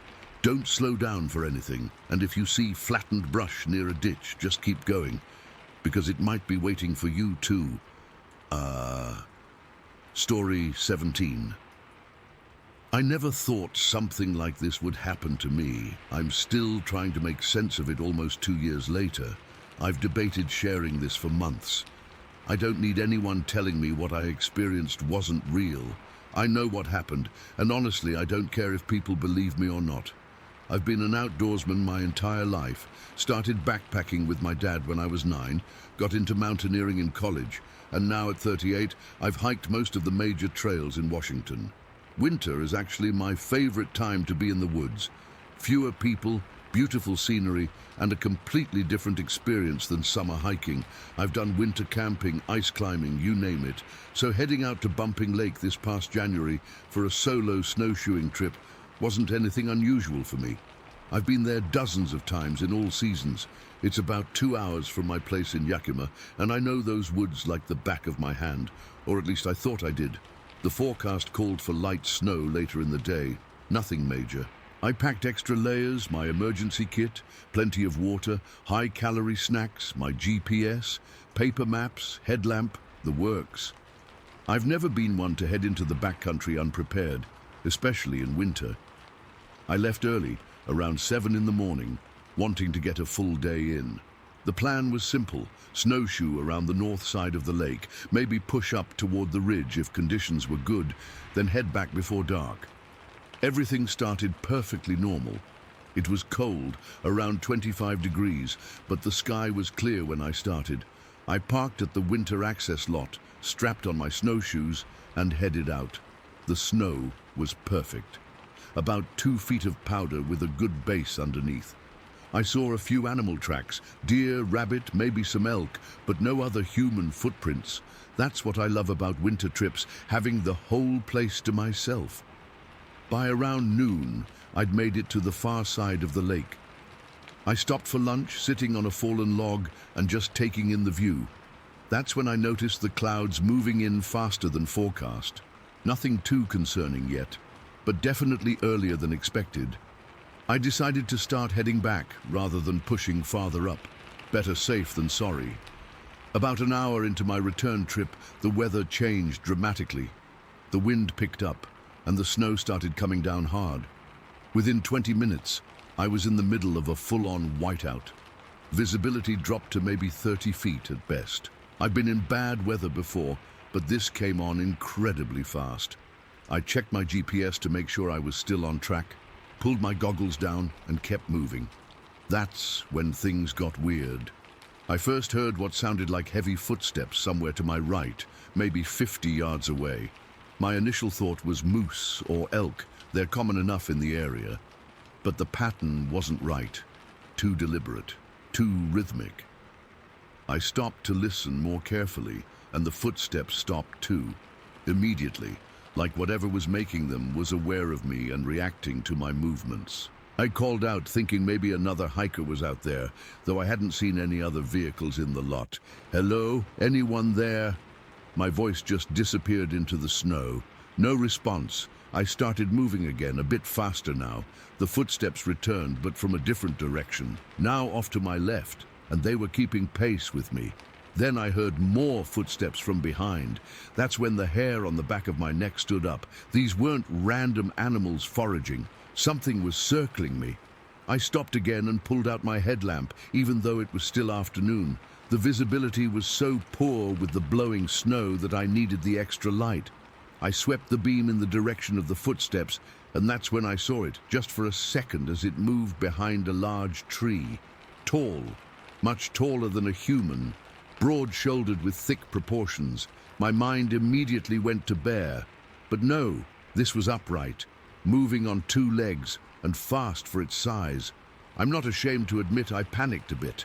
I started moving more quickly toward where I thought the trail was, checking my GPS constantly. The footsteps continued, now from multiple directions. I was being surrounded. Then I heard the first vocalization. It's hard to describe. A deep, rumbling growl that cut right through the howling wind. Not a bear, not an elk. Nothing I'd ever heard in all my years in the woods. It was answered by another similar sound from the opposite direction. I shouted again, "I don't want any trouble." Stupid, I know. Whatever these things were, they weren't going to understand English. But I was running on instinct at that point. The response was immediate and terrifying. Something, and I mean something massive, struck a nearby tree with enough force that snow showered down from its upper branches. It wasn't random. It was a clear response to my voice. A warning. I shut up after that and just focused on making progress toward my truck. The GPS said I was still about 2 miles out. In normal conditions, that's nothing. In a whiteout, being stalked by whatever these things were, it felt like 100. For the next hour, the longest hour of my life, they paced me through the forest, never getting too close, but never leaving either. I could hear heavy breathing sometimes when the wind died down momentarily, footsteps crunching in snow, sometimes rushing forward suddenly before stopping like they were trying to spook me. Occasional knocking sounds, wood on wood, like someone hitting trees with a baseball bat. More of those deep, guttural vocalizations that made my chest vibrate. I never got another clear look at them, just glimpses of movement in my peripheral vision. Once, I aimed my headlamp toward a sound and caught what looked like a massive arm, disproportionately long, reaching around a tree trunk. Another time, I saw what might have been a broad back disappearing into the blowing snow. The silhouettes were unmistakably bipedal, but nothing like human proportions. Wide chests, powerful builds, moving with surprising stealth and confidence through conditions that had me struggling with every step. My fear evolved into something else during that hour, a weird sort of clarity. These things could have easily overtaken me if they wanted to. They were faster, knew the terrain better, and had me outnumbered. But they didn't attack. They were escorting me out. Intimidating me, yes, but also directing me. When I veered too far left once, trying to take what I thought was a shortcut, the activity on that side intensified until I corrected course. I realized they were herding me back to my truck along a specific path. They weren't just random animals. They were intelligent enough to coordinate, to communicate with each other, to respond to my actions with strategy. The weirdest part? As terrified as I was, I never felt like they were going to kill me. Scare the shit out of me, absolutely, but there was purpose to their actions beyond just threat. They wanted me gone, and they were making sure I left. As I finally approached the tree line near the parking area, the activity changed. The footsteps receded. The vocalizations stopped. Just as I reached the edge of the forest, about 100 yards from my truck, I heard one final sound, a long, deep exhale directly behind me, close enough that I could feel the warm breath on my neck through my balaclava. I didn't turn around. Every instinct told me not to. I just stood there, frozen, until the presence behind me moved away. Then I walked as calmly as I could to my truck, got in, locked the doors, and sat there shaking for a good 20 minutes before I could even put the key in the ignition. The storm was still raging, but I drove home anyway, too scared to stay, too amped up on adrenaline to worry about the road conditions. I've gone back over this experience 1,000 times in my head. I've hiked and camped in those woods for decades and never experienced anything like it. I know what bears sound like, what elk sound like, what every normal animal in those forests sounds and looks like. This wasn't that. I've only told a few close friends about this, and the reactions have been what you'd expect. Concern for my mental health, suggestions of hypothermia-induced hallucinations, or nervous laughter followed by subject changes. But I know what I experienced. Those were Sasquatch. Multiple of them, using the whiteout conditions as cover while they escorted an unwelcome visitor out of their territory. I haven't been back to Bumping Lake since. Not sure I ever will, at least not alone. I still go outdoors, still snowshoe, but something fundamentally changed for me that day. The woods aren't just the woods anymore.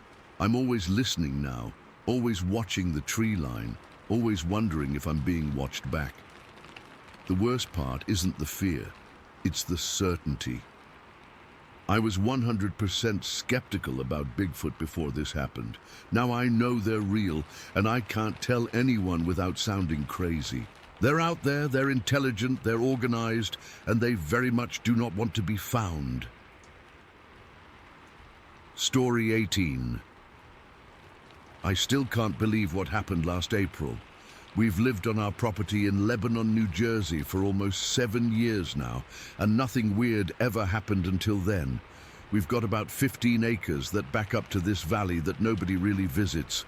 It's just woods, fields, and more woods. My wife Rebecca and I bought the place because we wanted some privacy and space for the kids to grow up, you know? Normal stuff. It started on a Tuesday evening. I was sitting on our back deck having a beer after dinner, just watching the sunset over the fields behind our house. That's when I first noticed something off. There was movement down by the tree line, maybe 500 yards out. At first I thought it was just deer. We get them all the time, but this was bigger, much bigger. I called Rebecca over and asked her what she thought.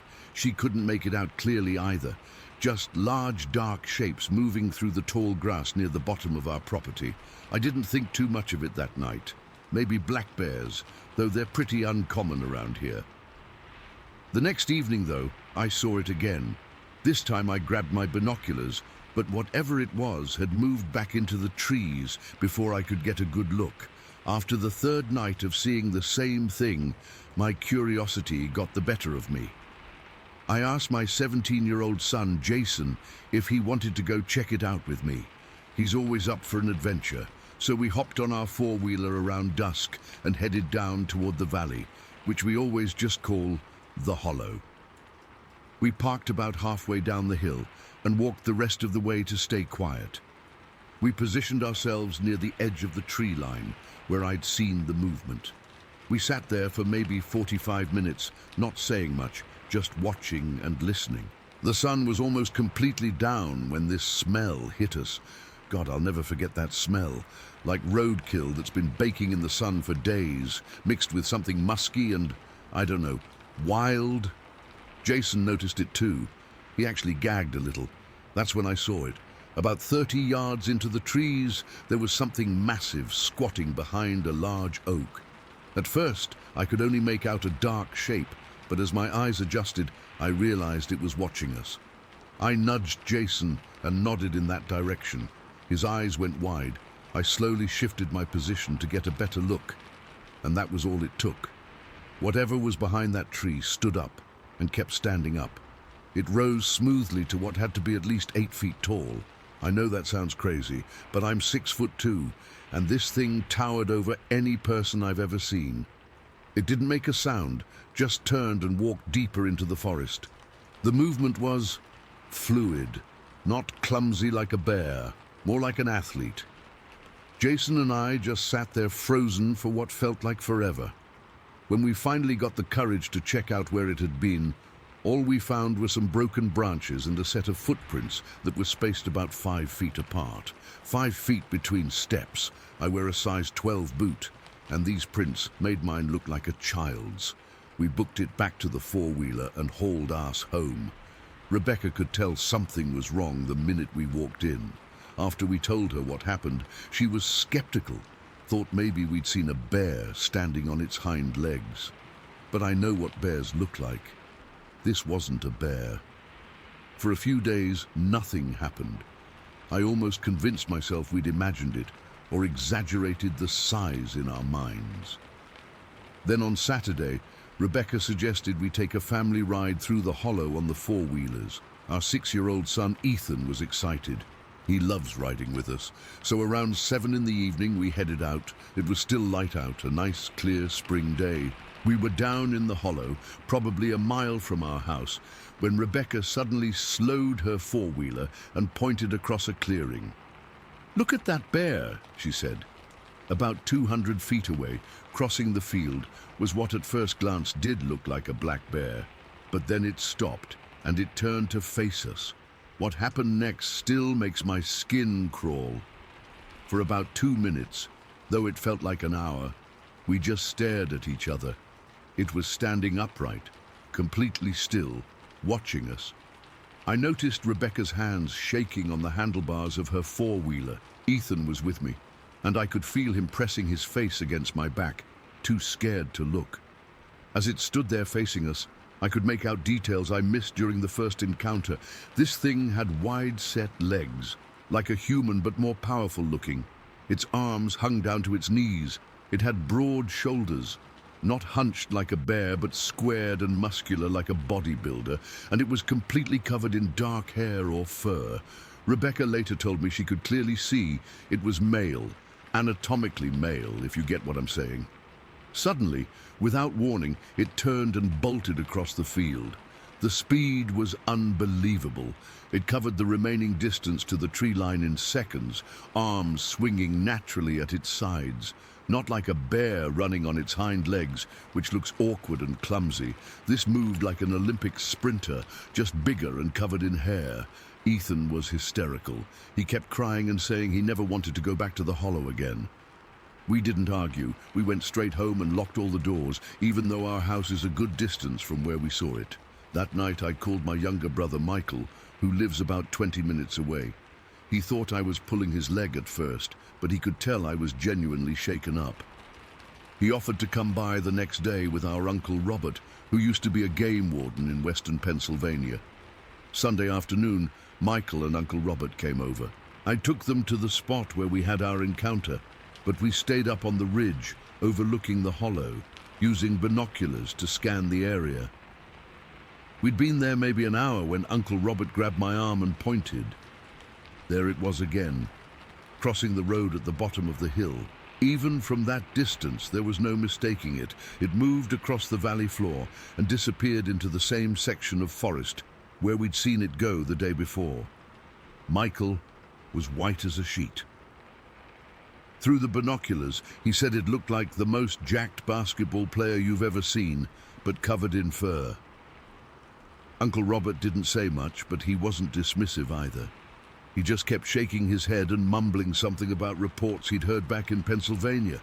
2 days later, I convinced Rebecca to come with me one more time. I wanted to look for evidence, footprints, hair, anything that might prove what we saw. We took the four-wheeler down early in the morning, figuring if this thing was like most wild animals, it would be less active during daylight. We were in the woods looking for mushrooms. Morels grow there in the spring, and it gave us an excuse to poke around when we heard it, a rhythmic knocking sound, like someone hitting a tree with a stick. Knock, knock, knock, coming from the ridge to our east. Rebecca grabbed my arm, her fingernails digging in. "Thomas, what is that?" Before I could answer, another sound started from the opposite direction, the west side of the hollow, a high-pitched scream that made the hair on my neck stand up. Not quite human, not quite animal, something in between. The knocking from the east got faster and louder. The screaming from the west got closer. It felt like we were being surrounded. I'm not ashamed to admit I panicked. I grabbed Rebecca's hand and we ran back to the four-wheeler. As we ran, both sounds intensified. The knocking turned into a rapid-fire percussion and the screaming became this awful, howling wail. We jumped on the four-wheeler and I gunned it up the trail. The sounds stopped as suddenly as they had started, once we were about halfway up the hill, just cut off, like someone flipped a switch. When we got home, Ethan was sitting on the porch with Jason. One look at our faces and Jason knew something had happened. "You saw it again, didn't you?" he asked. We didn't see it, but what we heard was almost worse. It felt deliberate, like it was communicating or trying to scare us off. And it worked. A few of our neighbors went down to the hollow over the next couple of weeks after we told them what happened. None of them saw or heard anything unusual. Michael went back with some buddies too. Nothing. It's like whatever was there showed itself to us specifically and then disappeared. I still don't know what to make of it all. I've looked up every possible animal native to New Jersey, and nothing matches what we saw. The only thing that comes close are the descriptions of Sasquatch or Bigfoot from other parts of the country. I know how that sounds. Before this happened, I would have laughed at anyone telling me they saw Bigfoot in New Jersey, of all places. But I know what I saw. Rebecca knows what she saw, Michael and Uncle Robert too. We haven't gone back to the hollow since. Ethan still has nightmares sometimes, and honestly, I don't blame him. I've lived here all my life, hunted these woods since I was a kid, and I never knew there was something else out there, something watching us from the trees. Sometimes at dusk, I still look out at the tree line from our deck. I never see anything move down there anymore. But I can't shake the feeling that it's still there, watching and waiting, and I can't help but wonder if it's been there all along, and we just never noticed until it wanted us to.